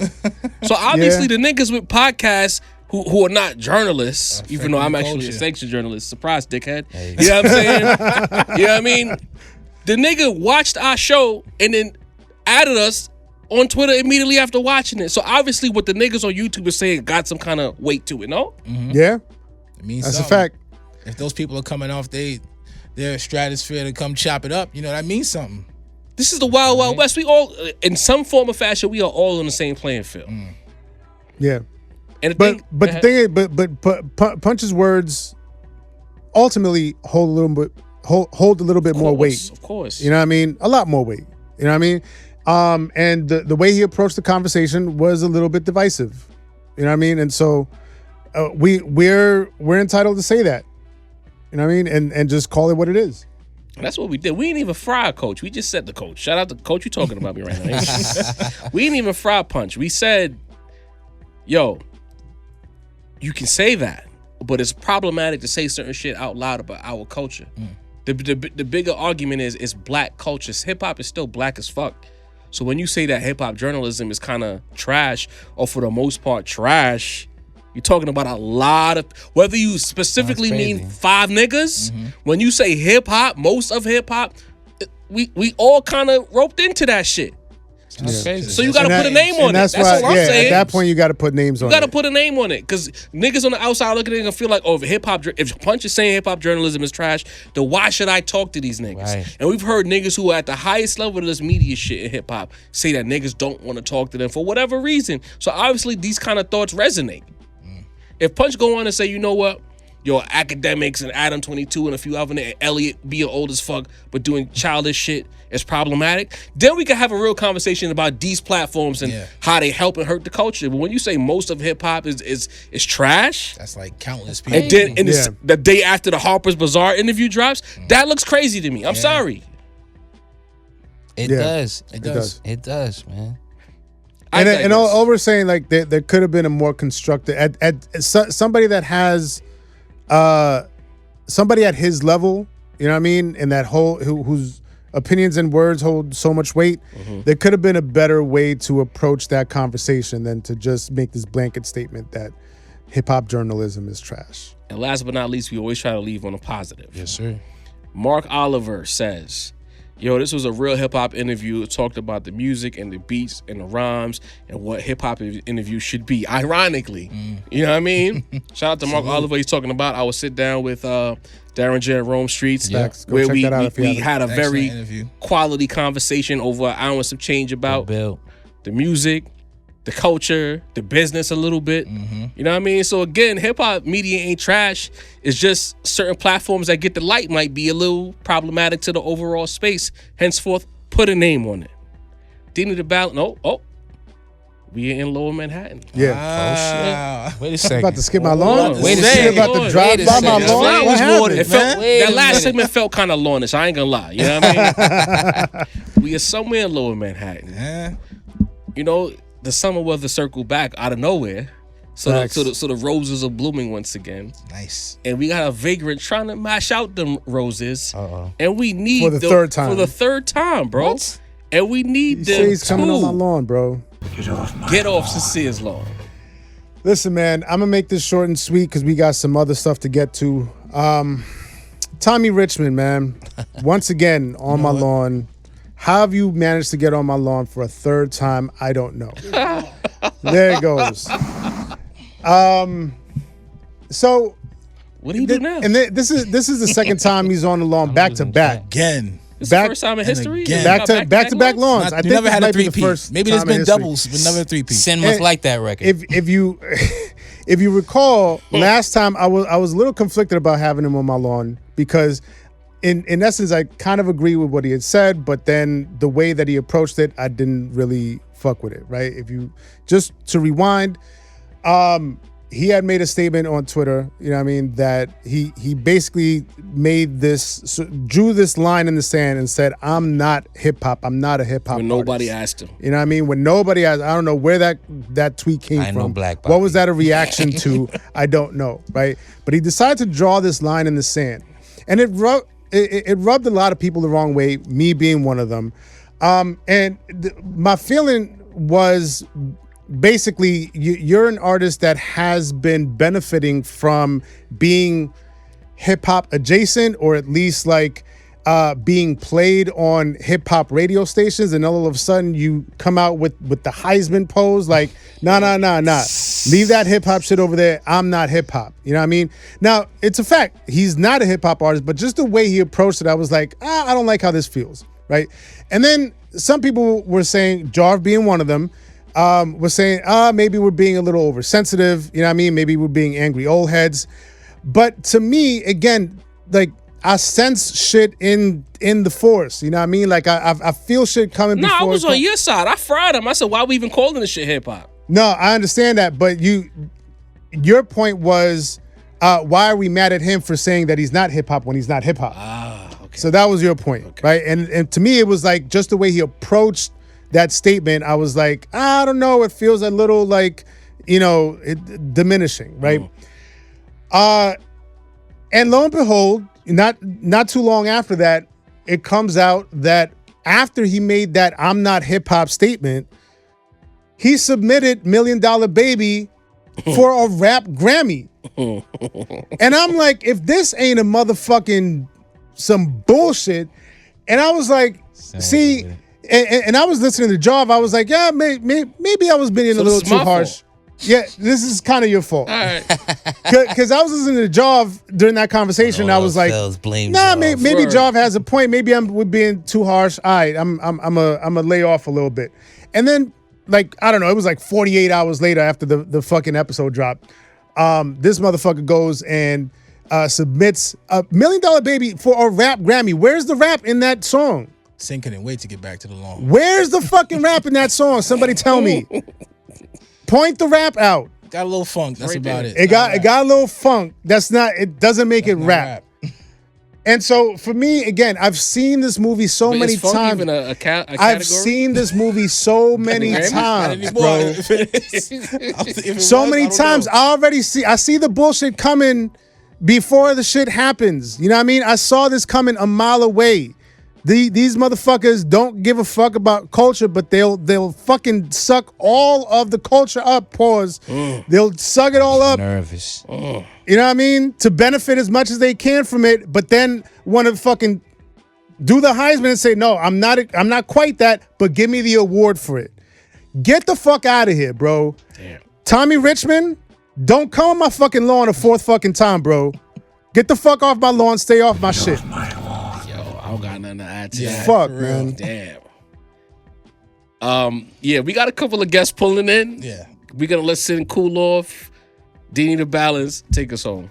Yo, from the day ones to the year fives, man, you know what it is. Hit the like button. Do that. Roundtable merch, get you a hat, Yes, get a sir. tee, man. You see the homie right here, Macito, voice of the culture. My guy Sincere, the rap snob. You hear the producer. beats, holla. He makes them. If you want to get your shit tighter, sir. holla at that man. He'll hook you up.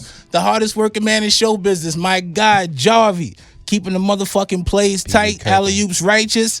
And I'm Dean the Balance of the Force, man. With our powers combined, it's the Rap Roundtable, episode 109. Stay tuned. We got more on the way. You dig? So, Boom. That shit sold like 3,000 tickets. Yes, sir. As promised, first of 2 guests tonight on episode 109. Vice Soulectric pulls in to the Rap Roundtable. Welcome, family. What's up, man? It's great to be here. Likewise. Vice was in the cut, watching us talk our shit earlier in the episode, so he has a good idea of what's going on here. But for the people who might not, be familiar with your work or who you are in this space, we're gonna, try to get into your history a little bit. Okay. So what was your first foray into the culture? What did you do first? What made you want to get into it? Man, listening to a lot of Jay-Z. Okay. Hi, ironic. It was hard sitting over there being quiet while y'all were talking all this stuff. Me and my homie, we always have these same conversations. But no, definitely, I started out in a group, coincidentally with my homie that's here with me, Jinx, in a group called Play Havoc. Shout out Jinx. Yeah, so we got busy in the Cleveland, Ohio scene, hip hop scene. Getting real busy, we put out music, put out an album in 2007, and then basically after that, life starts to get the life in, you know what I'm saying? So pretty much it took like a little slight hiatus away from music. You had to make choices. Family, kids, marriage, all that type of stuff. Got back into it in the mid 2010s. Coincidentally, started off this series of albums that I call Vice for President. So Vice for President Volume 1 was actually in 2015, and then I came with 3 more just recently. I just dropped Vice for President Part 4. So basically with all of these albums, I try to put on my producer curation hat. I produce like 75% of the beats on all of these albums. This last one, I enlisted a lot of outside production. And I spit on all of them because I'm a rapper and a producer. So that's pretty much how I got into, the game creatively and, where I'm at right now. Okay. So you mentioned Cleveland. That's Yeah. not a city that gets a lot of love when it comes to like the lore of hip hop. Right. So if possible, can you take us inside what the Cleveland hip hop scene looks like for persons like myself or someone who has no idea what that looks like? Yeah. Well, the thing More about than both thugs, right? It's Obviously. well, that's what we always hear. That's the only thing that people know. And about. I know y'all got a scene that's popping over there. Well, this is the thing. Cleveland is like the classic Midwest city. We bring in a lot of influences from all over the country, all over the world. Ohio, we call it the heart of it all. Like everything leads to the Midwest. So we have a lot of East Coast, we have a lot of South influence, we have a lot of West Coast influence. But the thing about it though, out of the Midwest and out of Ohio, you have a lot of influence in music history. You got a lot of funk, you know, you got, Michael Jackson, Chicago, Detroit, Motown. So we try to encapsulate all of that together. Cleveland in particular, we're still trying to build it up and make it more diverse. So so that's where it's at with Cleveland. So one more follow-up question before I pass it to my brother Sin here. As far as that scene goes, like I could say in New York, you have underground scene. There's shows. There's like little spots where you go, you get on stage and cook. Yeah. Is there something comparable to that in your city, or is that something you're trying to elevate right now? You know what? It's so interesting that you say that. I'm actually from a city called Lorain. It's like 30 minutes west of Cleveland. Okay. So we pretty much attach to Cleveland because that's the big city that's close to us and has a scene. So I just want to say that to be clear. I want to catch that nigga ain't from Cleveland. You know what I'm saying? So I mean, no, they'll do that. They'll do that. You know what I'm saying? Right. But it's all good. So I always represent where I'm from, but I always want to represent the Cleveland hip hop scene because that is the scene in the community that we came up in. So to answer your question, when we were coming up, there were actually several outlets and platforms. Shout out to a cat by the name of Suave Gotti, who's like the godfather of like hip hop and the battle rap scene in Cleveland. Battle rap scene was huge, like in the 2000s in the Cleveland area. We were used to go up to Detroit and fuck with those cats up there. You already know who they got up there, Marv One and all those dudes. So I mean the scene was really, really strong, I would say, in the 2000s. I think it's sort of filtered off as it got, later on, and it just, I guess right now, to be honest, it's sort of disbanded. As far as sort of like separate, but this is the same thing you hear in a lot of other different markets, where you have a quote unquote real hip hop scene and you have a quote unquote commercial hip hop scene or drill scene or whatever, different things like that. Right now, my personal focus is just to get out to the whole world, to be honest with you, and then bring it back and show them that we can make real hot. I'll tell everybody where I'm from. I'm representing OHIO everywhere I go. You know what I'm saying? But I want to go out, spread the word, and bring it back. Because a lot of people, when they hear my music, they say it sounds like East Coast type of stuff. Yeah. And I'm sorry, I hate to jump the gun, but you gave me another question. Okay. Being that it sounds East Coast, do you get pushback for sounding too East Coast? No, because again, with us being from the Midwest, you have cats that sound like everything. There's different pockets, you know, within that sound like a certain region. So no, nobody says like, yo, you trying to be New York. You know what I'm saying? When you hear my stuff or when you hear our stuff, you can hear the influence of it. Okay. You know, we still keep it funky. You know, because certain regions, they get upset when you sound too East Coast. So I said, let me ask, because I'm not familiar. We always look out west, we look to the south, but like having a Midwest act here, this is clutch for us. Outside of our homie I Am God out in Chicago, we really haven't ventured too far out into the Midwest. You are the second Midwest act we've had on the pod. So it's like, man, you know what I mean? You're kind of breaking the seal for us to understand what that scene looks like. You know what I'm saying? Yeah. But say I'll let you cook, man. Let me get out the way. Yeah. Let's get into the creative aspect of things. Sure. So you just said that you are an MC, but also a producer. Right. What do you think of yourself as first?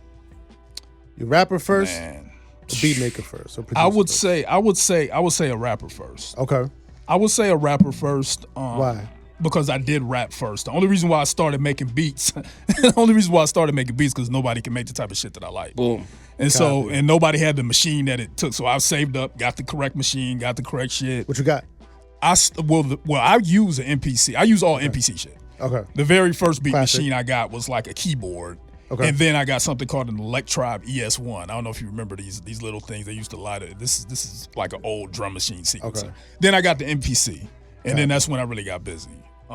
So yeah, that's what I use. Copy.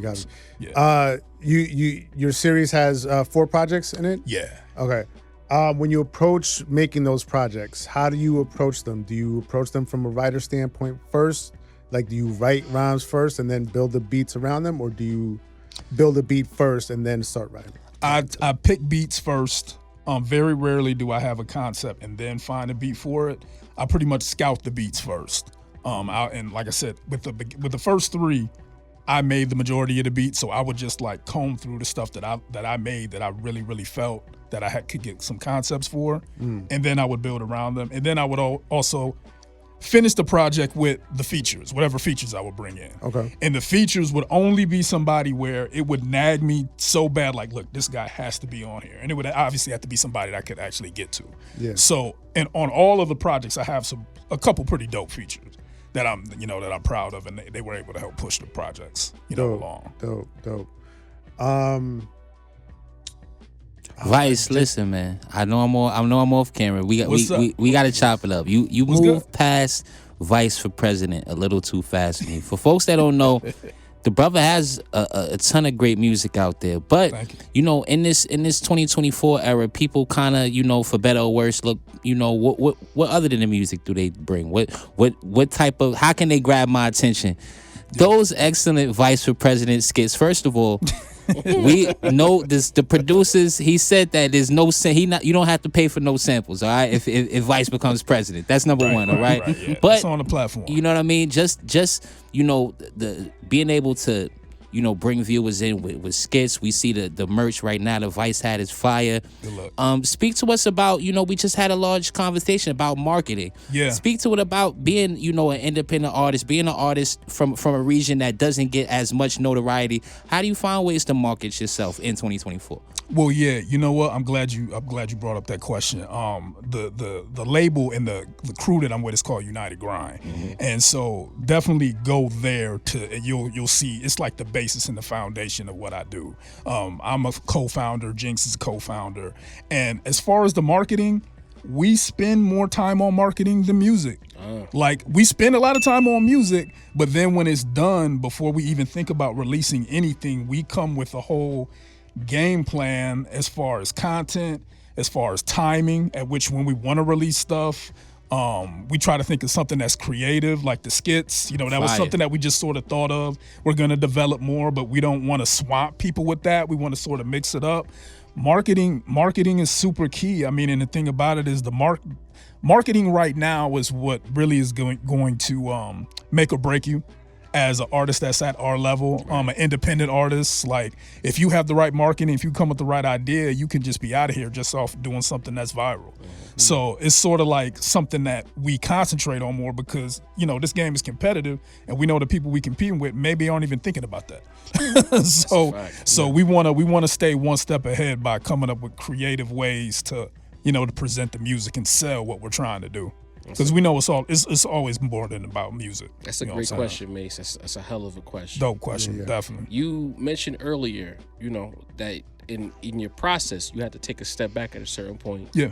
To live a different life. Yeah. Was it ever a point, or can you speak to a point where you were sitting down and you were like, you know what? Maybe I just won't do this anymore, and I'll just live the family life, be a husband, go to work, go home. What was that life like? I mean, it was, it was fine. It was great. But, the thing about music is that I don't know about anybody else. I know me personally. Right. The only reason I'm doing it right now is because I have the passion and the fire to do it. So once you lose it, you just can't do it. Right. But once you get it back, you have to do it. So that's pretty much what happened with me.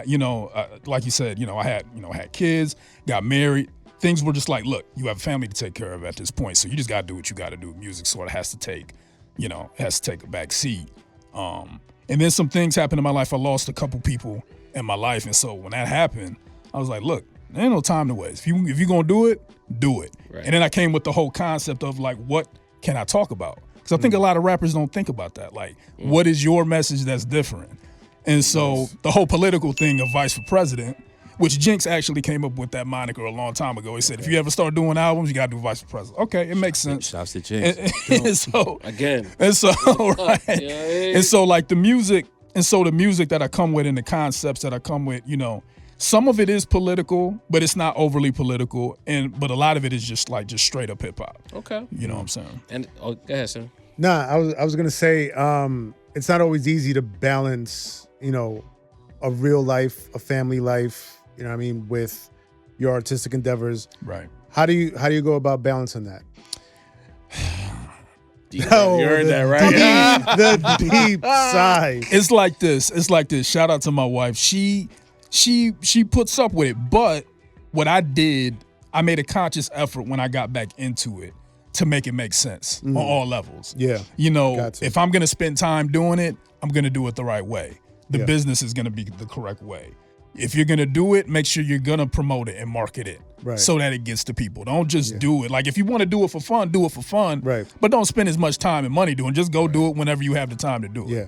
If you're doing it for real, make it make sense. So that's why, I'm up here at the Rap Roundtable so I can make it make sense with y'all. Copy. Big NYC.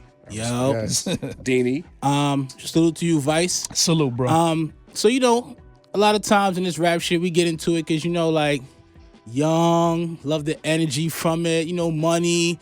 You married bitches, for niggas, you know what I'm saying? So you married, but like, what's have him sleeping on the couch? No. He's not in the game, so he's on a beautiful side of the lawn. You know what I'm saying? It's more like, what is you let him say bitches on the podcast? And you didn't correct him. He's on the sofa. Shout out to Mrs. Vice. I'm sure she's doing A1. Deanie the misogynist is back in full effect. A1. But more like, what's the aspiration? What drives you when you wake up in the morning, when you go drive into the studio, when you pick up the pen? What's the driving force? What are you trying to accomplish with this shit? Like, man, I really think that, the game is missing something. Like, I pretty much bring to the game what I want to hear and what I think it may be missing in some respects, and what I think that it needs. I think that most hip-hop fans want to hear music. Hip-hop fans want to hear music with good beats, musical, complete songs, with hooks, with lyrics that are talking about something. That's pretty much my recipe. But I just try to do it in a different creative ways, and the people that have influenced me to make the music, like, older musicians, I just try to bring that type of feel, but, new and up to date in 2024. With your spin on it. Yeah. I'm just a creative person, man. Ever since I was a little kid, I just like making stuff. I like creating. So that's it. I mean, that's what drives me. I like just create something, look back at it and say, that's dope, that's done, and I'm proud of that. And with the music, the thing about the music, though, in the way that we're trying to do it, we have to touch people and it has to be relatable. So that's the thing that I've been trying to concentrate on more. And it goes back to the marketing aspect. What can people digest? And once they see it, they sort of get where I'm coming from with the music and why I'm doing it. Obviously, I'm trying to bring integrity back to hip hop music. That's why I'm saying things about not rapping over your vocals. Let us sample. Why can't we just sample? These major labels have been making millions of dollars off of people all these years, and they're the only ones that's getting the money from the sampling that we use. We're the lifeblood of music, hip hop. Why do we have to pay for that? So just like simple stuff like that, I'm just trying to put in the messages in my music, but I'm not trying to be too preachy with it. So that's the other thing. It's truly campaigning, vice president. Hey man, you mentioned earlier that you make your beats as well as rhyme. Yeah. As far as being a creative, has that stifled you in the past? Where it's like, I'm thinking about these beats, I'm thinking about these rhymes. Like, have you like kind of gotten in your own way creatively, where you're like, this sounds great, but it could be something else? Like, how does that work? You know what? It's so funny because since I started making beats, at this point, I only really make beats. I don't make beats on a regular basis. Okay. I only make beats when somebody comes to me and say, hey, can you make me a beat? And I know I can cook up something because I just have a formula of doing it. I spend more time on everything else and less time on the beats. But also, when I do start making beats, I just go like on a flurry of making beats. So I'm like either in beat mode or writing mode. Got it. And then right now, I'm more in like marketing business mode now that the whole album is done. I haven't really been writing that much. But yeah, I wouldn't say it stifles me. Right now, I lean on a lot of other producers. And I'm super ridiculously picky with beats. So most of the times I'm just spending time just trying to find something that I would even be willing to write to or even rock with. So do you find yourself ever like I guess is there an element of what you do that you kind of just be like, damn, I wish I didn't have to do this? You know what I mean? Because my question is coming from my own standpoint. Because when I think about like being creative and making beats, you know what I mean? Like the promotion aspect of it, the marketing aspect of it, I dread that shit. You know what I mean? Like, is there anything that you dread in your process? Is there anything that you're like, damn, I wish I didn't have to do this? It's a good ass question. I actually, now, no. I love doing the marketing. Okay. I love coming up with that stuff. But I will say that the stuff that I didn't like doing, I stopped doing it. I stopped trying to mix. I stopped trying to mix my own music. Copy. Okay. Like hell no. Like that's an art form.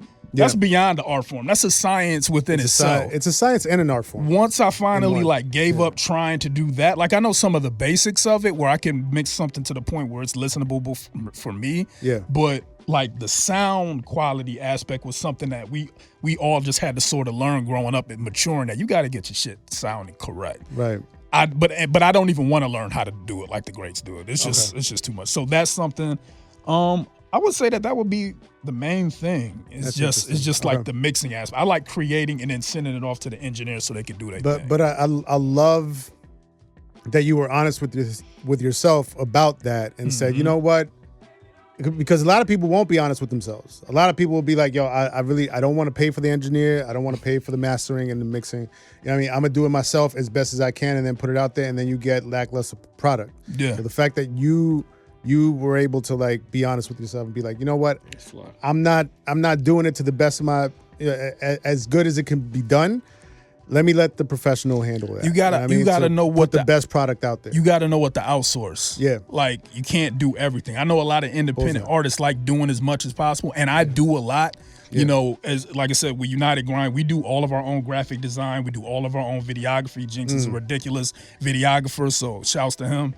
I don't have to do that. I don't want to learn how to do that either. So that's the second thing. Yeah. You know what I'm saying? It's just video editing and all that stuff is just too much time.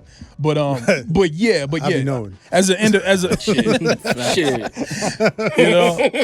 Yeah, so as an independent artist, man. And then I guess the only other thing is like with the live show aspect, I really want to start dumping it off to my DJ to like sort of come up with the concept of the shows. I'm gonna start putting that on him to come up with that. Yeah. You know, create something creative for shows. All right, we got a couple more questions before we wrap. All right. Vice President 4.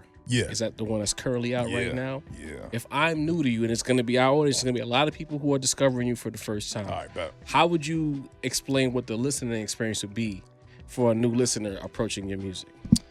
Man, Vice for President 4 is, I think, it's definitely my best work. I'm not just saying it because it's the new one and it's out. But I took the longest time with it, putting it together. I cooked it, been cooking it for years. Started working on it and released a couple other projects while I was still building this particular project because I knew that I wanted to put this series of songs together and be able to release it and execute it the correct way.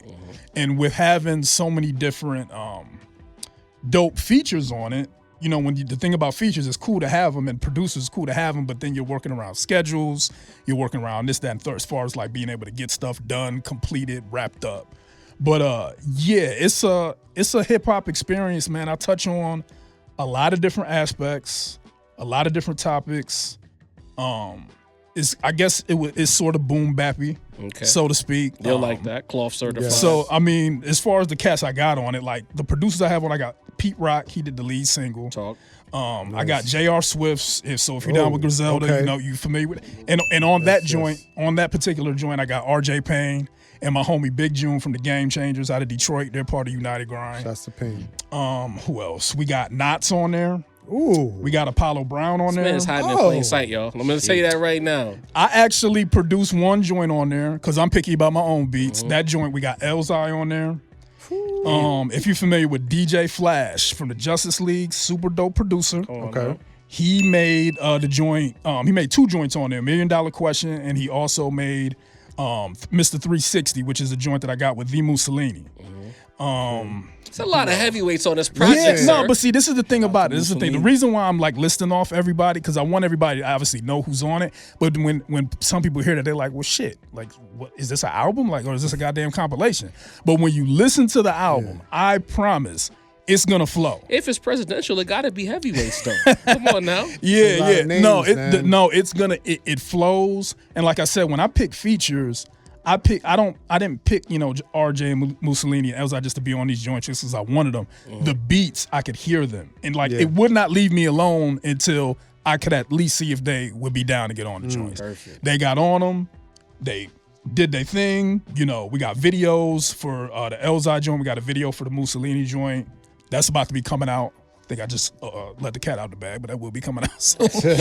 More motivation to run them streams up, right? No. But there's a lot of different flows. So also on the album, I want to make sure I mention the other Game Changer crew members, New Face and Lee Harvey. They on a joint called Class Reunion. That's produced by a cat by the name of Kelsey. Okay. Y'all got to get hip to Kelsey. This cat, he's a crazy up and coming producer. You know, that's the other thing. Like, you know, I got some notable producers that everybody knows, but I always want to look out for the new cats that are super dope. So shout out to Kelsey, shout out to Flash. I dealt with a cat out in Europe by the name of The Real Kareem. He produced a joint on there called Exercise. That is crazy. He sampled the Exorcist little melody. And he put some drums on it. So that's the reason why I call it Exercise. And I got my DJ New Era scratching on that. And how could I forget, man? The biggest song on the album so far is as far as streams is a joint I got with Slum Village out of Detroit. And they got my man Jinx on it. So it's me, Jinx, Slum Village. It's called MW. That joint is crazy. Shout out to Slum. And we're gonna be doing some shows with Slum in 2025. Yo, this man just rolled off. Check it out, man. Whole resume. All the shit you like. A whole list of legends. Facts. Bro, go check it out. Go run that up. Vice President Food. How'd you link up with Pete Rock? Oh, man. You got a whole nother episode? No. Give us the abridged version. No, for real. No, Pete Rock, man, like I've actually known him for a few years.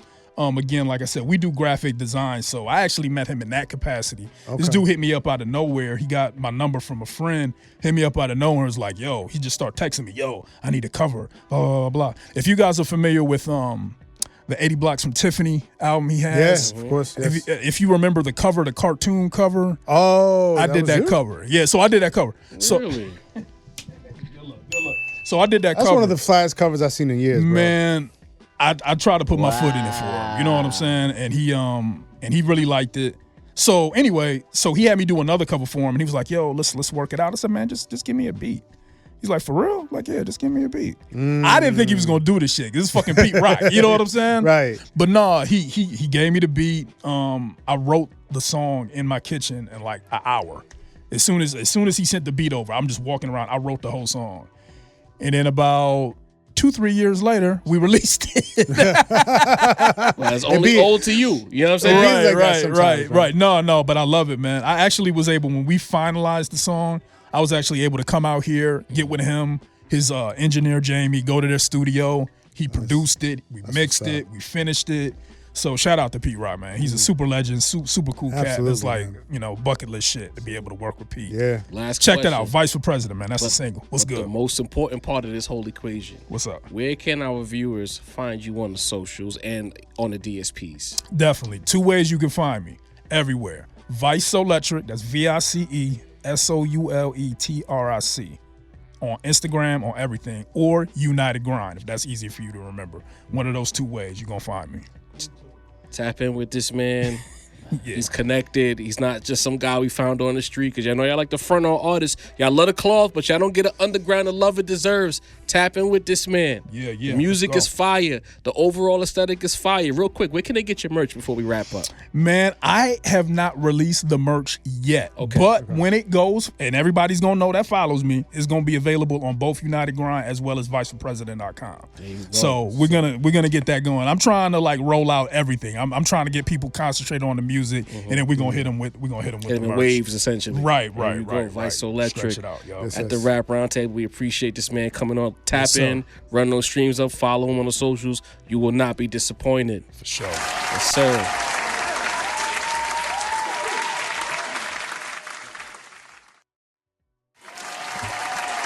Teeg Austin.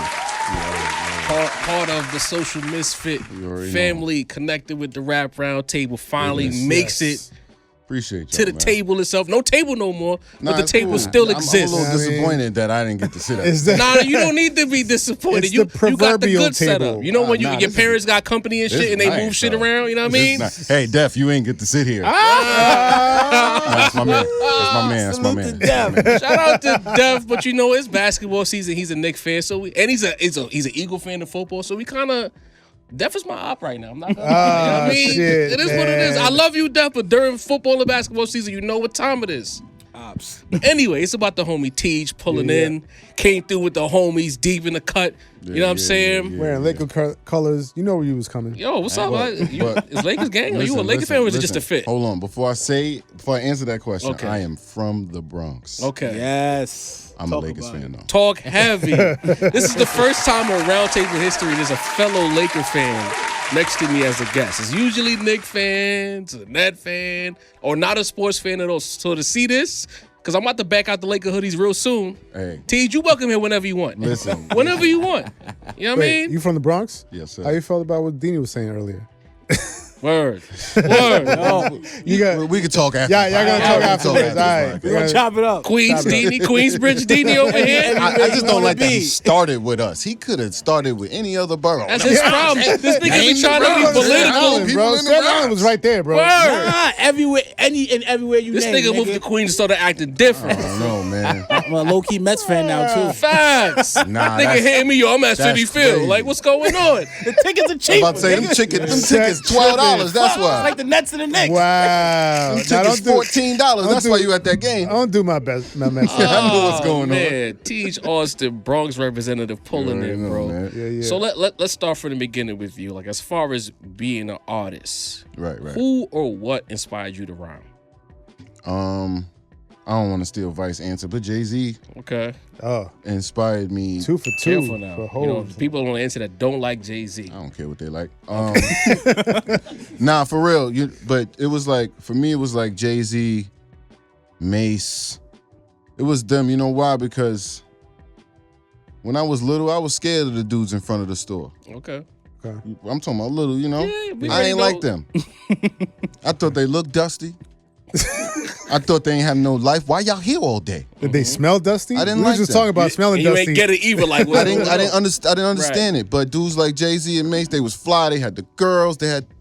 I I was interested in that. Okay. That's what made me like, oh, if I could rap, I could do the fly stuff like that. The cool nigga. Oh. Cool. So from the Bronx and Hove inspired you. You know the history of Hove in the Bronx is a little shaky. You know what I mean? The Fat Joe fans are not approving right now. It's all right. Joe inspired me too, though. Okay. Joe was a fly dude too. He wasn't dusty. Talk heavy. He wasn't dusty. So that's the part of that group too. So the follow-up question with that, you know, Hove inspires you. You put the pen to the pad, you start rhyming. So now we all from New York City in this room. I want to say confidently, right? You know how it is when you tell niggas you rhyme. Right. So when was the first time being like school age that you told niggas you rhyme and they sanctioned you and said, oh, you're actually good at this shit? 10th grade. 10th grade? How did that go? Talk us through that moment. It was just because all my other friends was doing it. But I was secretly writing since like the 7th grade, 6th grade. I just never told nobody. And then one day, like I'm in school, there was a dude I went to school with. He's actually from Harlem, my man Alon. I just thought this dude was the nicest dude in the world. I heard him rap one day and I was like, I just can't. I gotta say my shit too, because not that I thought I was better than him, I just saw the reaction he got. I'm like, I gotta say my shit too. So, you know, I said my shit and people reacted. I was like, oh shit. I think I can rap. All right, I think I could do this. That's a fact. That's a fact. Tap in, son. Yeah. You got any battle stories? Not really, you know, like everybody battle, but you know, the way we used to battle is different. It's like I just came with my raps. And whoever was there, we just rapped into whoever somebody ran out of raps. You know what I mean? So I don't have like no crazy battle stories. Just have you battle in school, battle anyway. Oh, my man from the other side of the projects, he rap, you rap. Just rap. That's all rap. You know what I mean? It's all rap, just cypher. Right.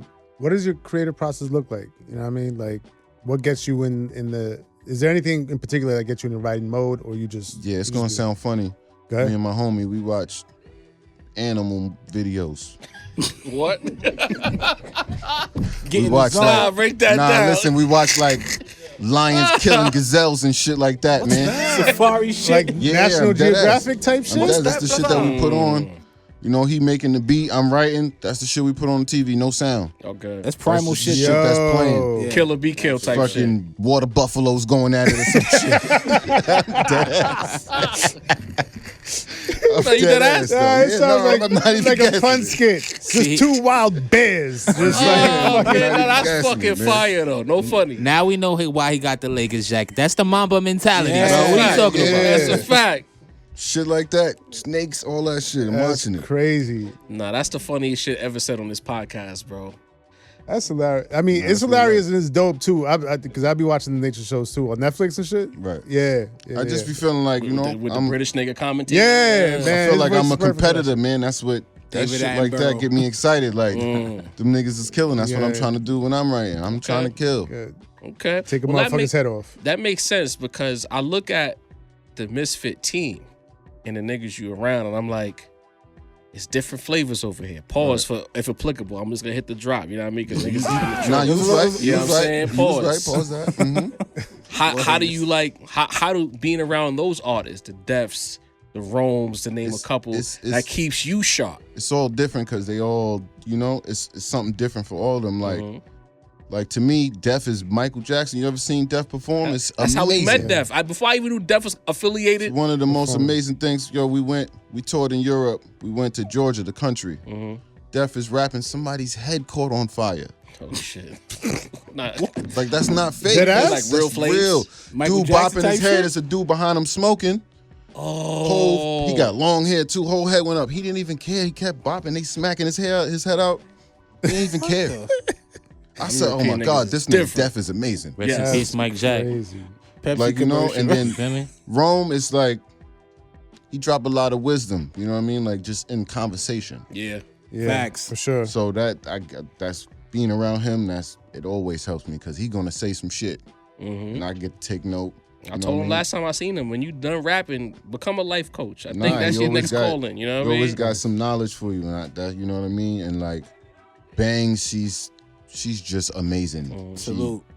She's so Sing, creative. raps. Have y'all met her? Because I haven't met Big she's yet. a very She's creative just individual, amazing. bro. You know what I mean? Her We got own Milk style. now. Milk is Shout out to Milk, man. just a rapper's rapper. You know what I mean? It's tough being around them because everybody good. But I'm trying to kill them all. There it is. And respectfully. Of course. Friendly competition. Trying to control them. If you're not trying to be the best, even if you're around your niggas, because you know sometimes you got niggas who hate and they see their friend and they getting fly and they get jealous. It's not that. It's like, all right, they get into it. I want to get to it as well. Yeah. It's like when I see them, like Def come out the booth, I'm like, oh, you went crazy. I gotta go crazy too. Like, you know what I mean? I gotta match the energy. So what was the tour? You mentioned Georgia, and we know we didn't heard about it, but I want to hear from your perspective.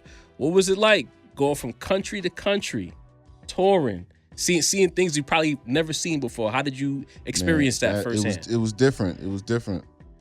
I mean, I be thinking about things differently, man. That shit felt like a social studies book, man. Like you ever look at you see the buildings and the architecture and the social, like I was looking at that shit hands on. Like that was, to me, the architecture and the shit like that, was the This part was page 37. captured me. It's like, yo, look at this. Like this looks, the shit you only see in the book. I'm looking at it with my eyes. Like, what's you know it like that dealing with the fans? Because I see y'all out there and the whole shit is packed. Mad people singing word for word. It's a different atmosphere than it is in the States. Yeah, it's very different. It's like they there for the show. They're not there to be cool. They're not there for somebody to see them. They came to see the show. Fuck with the music. And It's not about that's clout. whatever the show is. Because you gotta remind you know what I mean? I'm opening guy on this tour. Right. These people don't know me. That's a lot of pressure still. You know what I mean? You got to get the crowd. You got to set the tone. I like that, man. I want that pressure. Okay. I want that. I like that energy. But other than like, it's just they didn't know me. But by the time I got off that stage, it's like, yo, I don't care that I didn't know you. Okay. I know you now, and I fuck with it. I'm a fan. Yeah. That's what's up. Talk about it. You know what I mean? I bought 50 shirts out there. I came back with nothing. Yo, That's hey. what you want. So with that situation, you on tour, you the first one on the stage. Yes, You're looking sir. around at the scenery. You mentioned that they're not there to show off or be on Instagram and say, I'm at this show. How would you compare the underground / because we call it overground also here because niggas is getting too much money to call it underground. That's just my opinion. You know what I mean? The scene over there as just doing a show in the States. I mean, so this How are the fans more passionate in one it's like region a as three opposed to the section next? to that, right? Because Okay. there's over there, there's the States, and then there's New York. Talk. Okay. A show in New York is a bunch of niggas with their arm folded, staring at you at the stage. He might not even bop his head. He's just staring at you. But when you get off the stage, yo, my man, fuck with that. He got to do it real low. I'm niggas. He doing it low. That's how we met Def. He don't want his man to think he dick eating. Facts. Man, No doubt. Yo, what's your social media, you know what I'm saying? son? You can't I- give too much props, I've man. done Like, shows in LA. They love it. I've done shows a lot all over the US. You know what I Right. mean? It's just something about New York where they just too cool. It's like I can't show my emotion. But over there, like compared even with that, like I've done shows in Texas, you still might get some standoff. You know, I'm performing at a Rome Street show. I'm getting on the stage. I'm sure there's people in the crowd like, who the fuck is this? I can't even see Rome Streets. Right. What's this? Right. You know what I mean? Fuck that. Kill the stage. But, you know, that's my job to capture them. But I'm telling you, in Europe, it's like, oh, you came with Rome Streets. You must be good. So that's the thing that we kind of hope for when we talked about the Dame thing earlier about marketing. Sometimes it's not about doing a song, it's just the affiliation. Yeah. Right. And they look at under it the that way. That's umbrella. dope to hear. Right. You know what I mean? Yeah. Nothing but love out there. I don't mean to dominate the interview, but I mean this is an interesting guy and he's wearing a Laker jacket. So you know I feel a kinship do your with this thing, man. Job. Do your You know thing. what I'm saying? As far as the niggas folding their arms, like the first time you had to experience that, like did it make you nervous, uncomfortable? Why these niggas just staring at me? No, and I'm they not rapping vibing right to at the him. music? I'm rapping right at him. The nigga folding his arm, I'm in your face the whole time. Because I know you're not standing this close to the stage because you don't like it. True. You standing this close to the stage because you like it. You just being weird. So now I'm going to make you feel uncomfortable like you trying to make me. Oh man. That's it. I'm going to rap right at you the whole time. This is my kind of guy. The whole time I didn't know. Every time I see Teeg, just be like, yo, what up? Keep it moving. This guy's my kind of guy the whole time. But I'm not dominating this interview no more. We got 3 other niggas here. Y'all come. Yeah, real quick. I want to talk about your project, No Mercy. You know what I mean? Listening to it, you have a great ear for beats. Yes. Thank you. Yes. Thank you. that's not something that everybody has. Can you talk about that a little bit? Like, how do you approach a project and make it feel cohesive like that, where the production is so, it flows so well? You know well, it's that, again, a two-part answer. Some of that is Coach. Okay. Salute. Shout out. Coach to Coach. is definitely, I send him every song I make. If it don't pass Coach, you don't ever hear it. Point blank period. I trust him that much. If he don't like it, it ain't good. That's that. Other than that, I don't like listening to bad beats. I don't want to hear your bad beats. Who wants that? I don't listen to people who would rap on Baby. bad beats. So I guess it's easy for me to pick a good beat because I'm very selective in what I listen to. You try to like curate essentially like what you might like as far as what the listener might like. Exactly. Got it. Exactly. When you go into working on a project, do you have that constantly in mind about making it cohesive? Because I know like today is just about like, I'm just going to record a bunch of songs, package them together and put it out there. All the time. I may pick the beats and never write a rap. I just pick the whole list of beats, and what the beat sounded like to me is what I'm going to write. Okay. Copy. You know what I mean? So the instrumentals, the beat dictates Right. what direction you go in lyrically. So the beats I picked on No Mercy, and the title being No Mercy, it was more of I rap and I rap really good, and I'm gonna full speed ahead at you. Yeah. You know what I mean? It's no mercy, no let up. I feel you. You know what I mean? Just for you got to get to know what's going on around it. So Yeah. where does the Stone Cold connection come in? Yeah. I heard I was that gonna on ask the that next. project. You know what I mean? Teeg Austin. Yeah, I mean, but I know it's deeper than that. It can't just be that. So I'm gonna say this, right? It is not relation to wrestling. Okay. Metaphorically speaking, let's lock in. We Okay. just don't want it. It's not. Okay? It's It's a name. wrestling. It's a name. Okay. It's not. It doesn't have nothing to do with that. Nah, Do I'm not come lying. after this. Nah, it's like, but He's it's trying more. to Kendrick us right now. It's Like, more- give us a deeper It's meaning more. to Nah, shit. it's really more about the name choice is more about the style of how I rap. Mm-hmm. You know what I mean? It's more of the aggressive. You know what I mean? The style of like. To me, I was a big wrestling fan, and my two favorite wrestlers, The Rock and Stone Cold. Yeah, You got know good what I mean? taste. The Rock may have been too much. That's too Hollywood for me. Right. That's too hard. Stone Cold coming out. I'm a beer drinker. He coming out. He drinking his beers. He I seen coming the out. homies with the Modelos in Yeah, the you cut. already You know know. what I mean? He coming Shouts out. to the homies. He drinking his beer. He kicking ass, and he going home. That's That's what I want to do. it. Come to the studio, write bars, kick ass, go home. That's what I want to do. So that the moniker, I had a different name before. Honestly, it was like an alias I was using, Teeg Austin. Okay. When I met Coach, he thought that was my name. It wasn't. It was just like an alias. What was the actual rap name? I don't even want to say it because now it Nah, sounds you bad. in it now. You got to say it. It sounds bad compared You gotta to say it now. Nah, Nah, it was just TG the illest. You know, TG is like my street name, and then it was just the illest after. Okay. All right. That's not bad. Teej Austin slaps. I ain't gonna lie. Yeah. But I had it in my bio on my Instagram, and he just kept calling me that. And I'm like, one day, he's like, yeah, I'm gonna put this song out, and he showed me like, so I'm like, you know, that's not my name. He's like, oh, yes, it is. Yo, Coach, how you bullying you into your rap name? What's going on? He's like, no, that's your name. I mean, that's a fire name though. It works, bro. Yeah. Now, Tej, one thing I noticed, a recurring theme in the interview, it seems like you got a little chip on your shoulder, bro. You No, it's not a always chip. want to make sure you got the best rhymes. You know what I mean? You coming out on the stage, you opening the show. You want to make sure everybody leaves a fan. Is that? I was gonna ask. Is that something? Is it like a MJ Kobe thing where you Yes. took that personal? No, it's you not. know what I mean? It's kind of like that, but it's not a. Yeah, it is. It is. He tried it. I'm gonna just tried, say, man. right? I think a lot of niggas is trash. I really do. Likewise. Yeah. And I'm not. So let's make noise. Say that. Let's get them out the way. Get them out the way. You heard it? Yeah. A lot of niggas. Terrible. But I get it. They might have took the right steps where their marketing or whatever they did outshined their terrible. That's fine. I'm here to do both though. Outshine their terrible is a phrase I'll use for the rest of my life. That needs to go on a shirt. I'm not gonna lie to you. So again, we talked about No Mercy loosely. You know, this is a rap show.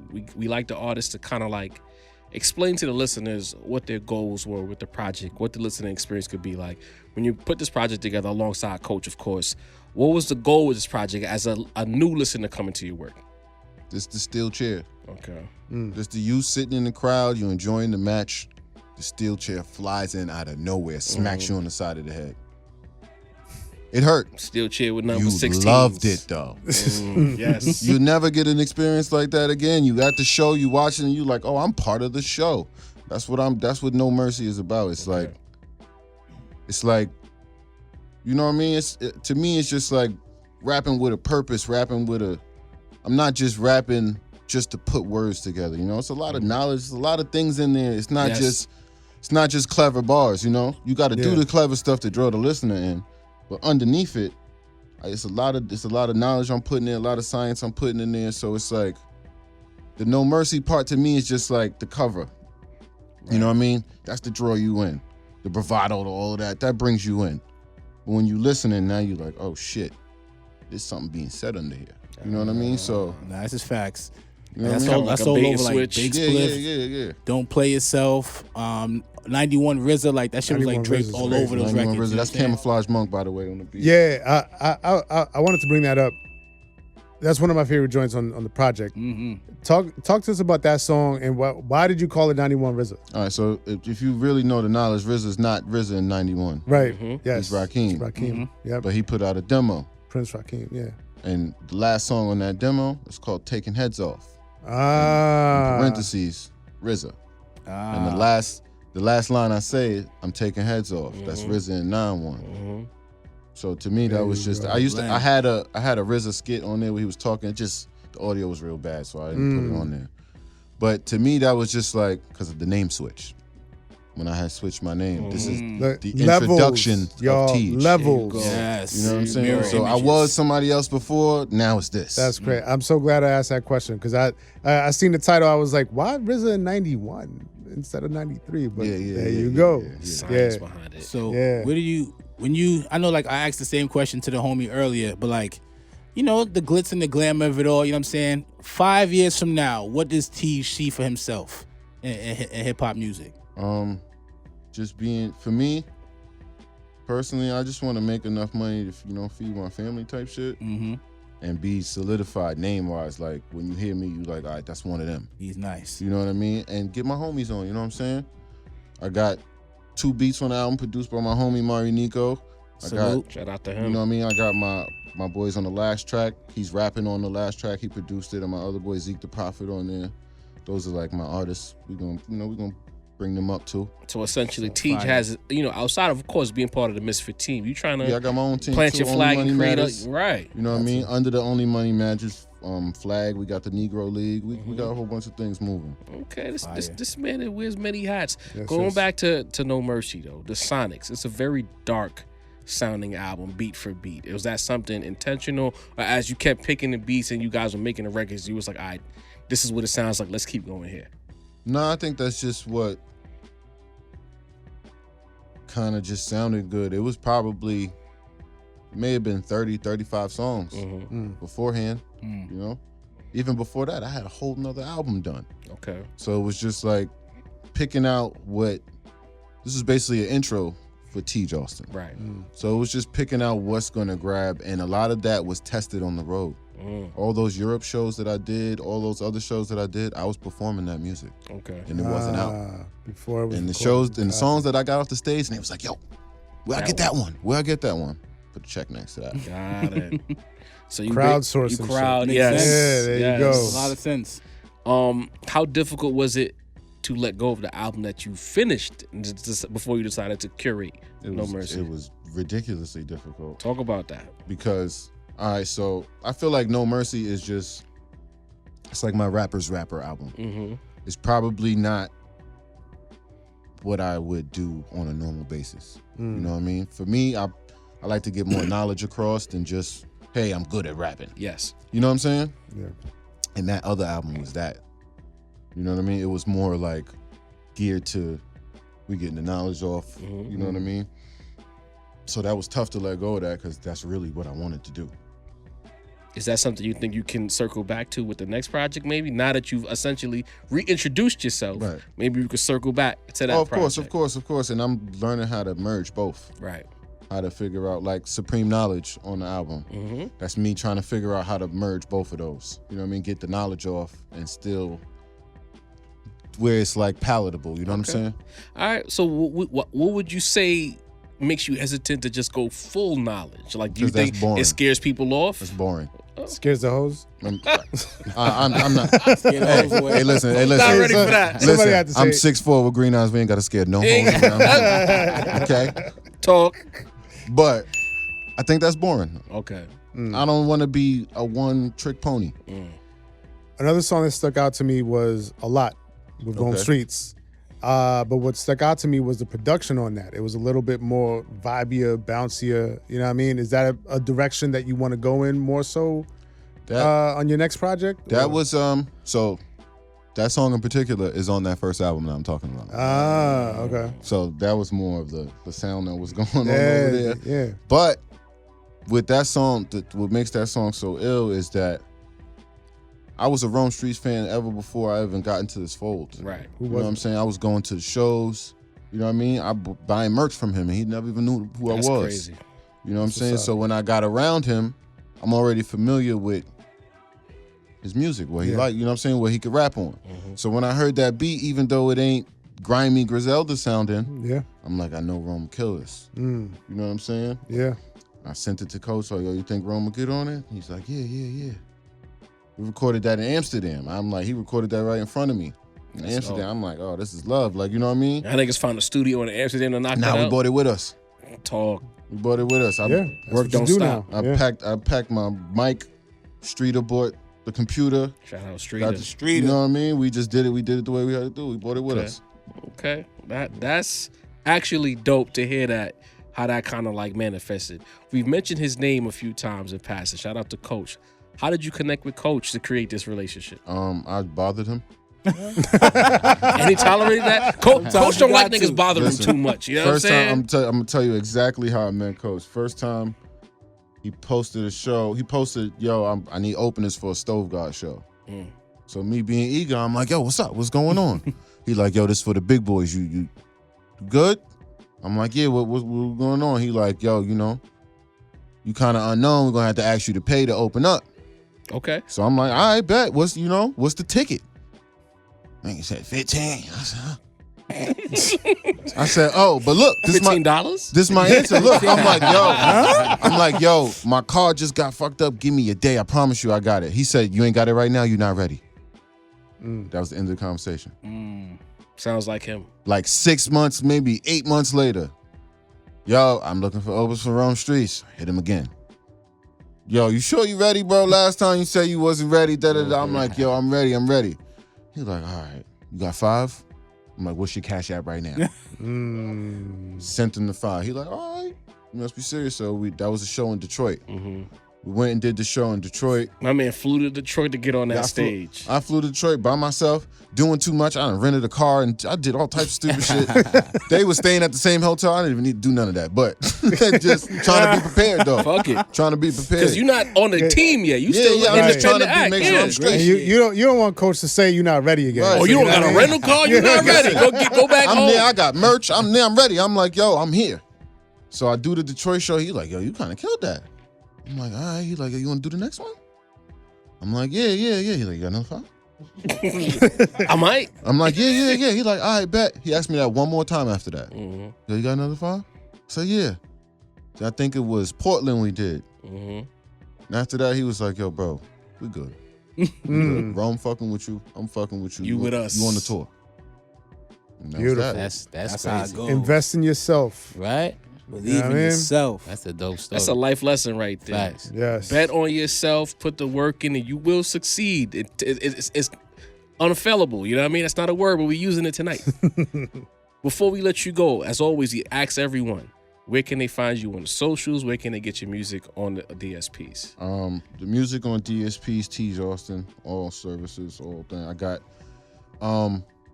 This is probably not gonna drop like while we're doing this, so it's out right now.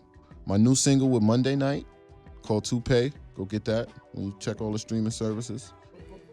On socials, Teeg_Austin on Instagram, Stone Cold Teeg on X, whatever you call it now. Twitter. Yeah, Twitter. It's still X. Twitter, bro. You know what I mean? Fuck Elon. Teeg_Austin everywhere else. Teeg Austin. That's the name. Social misfit. You heard?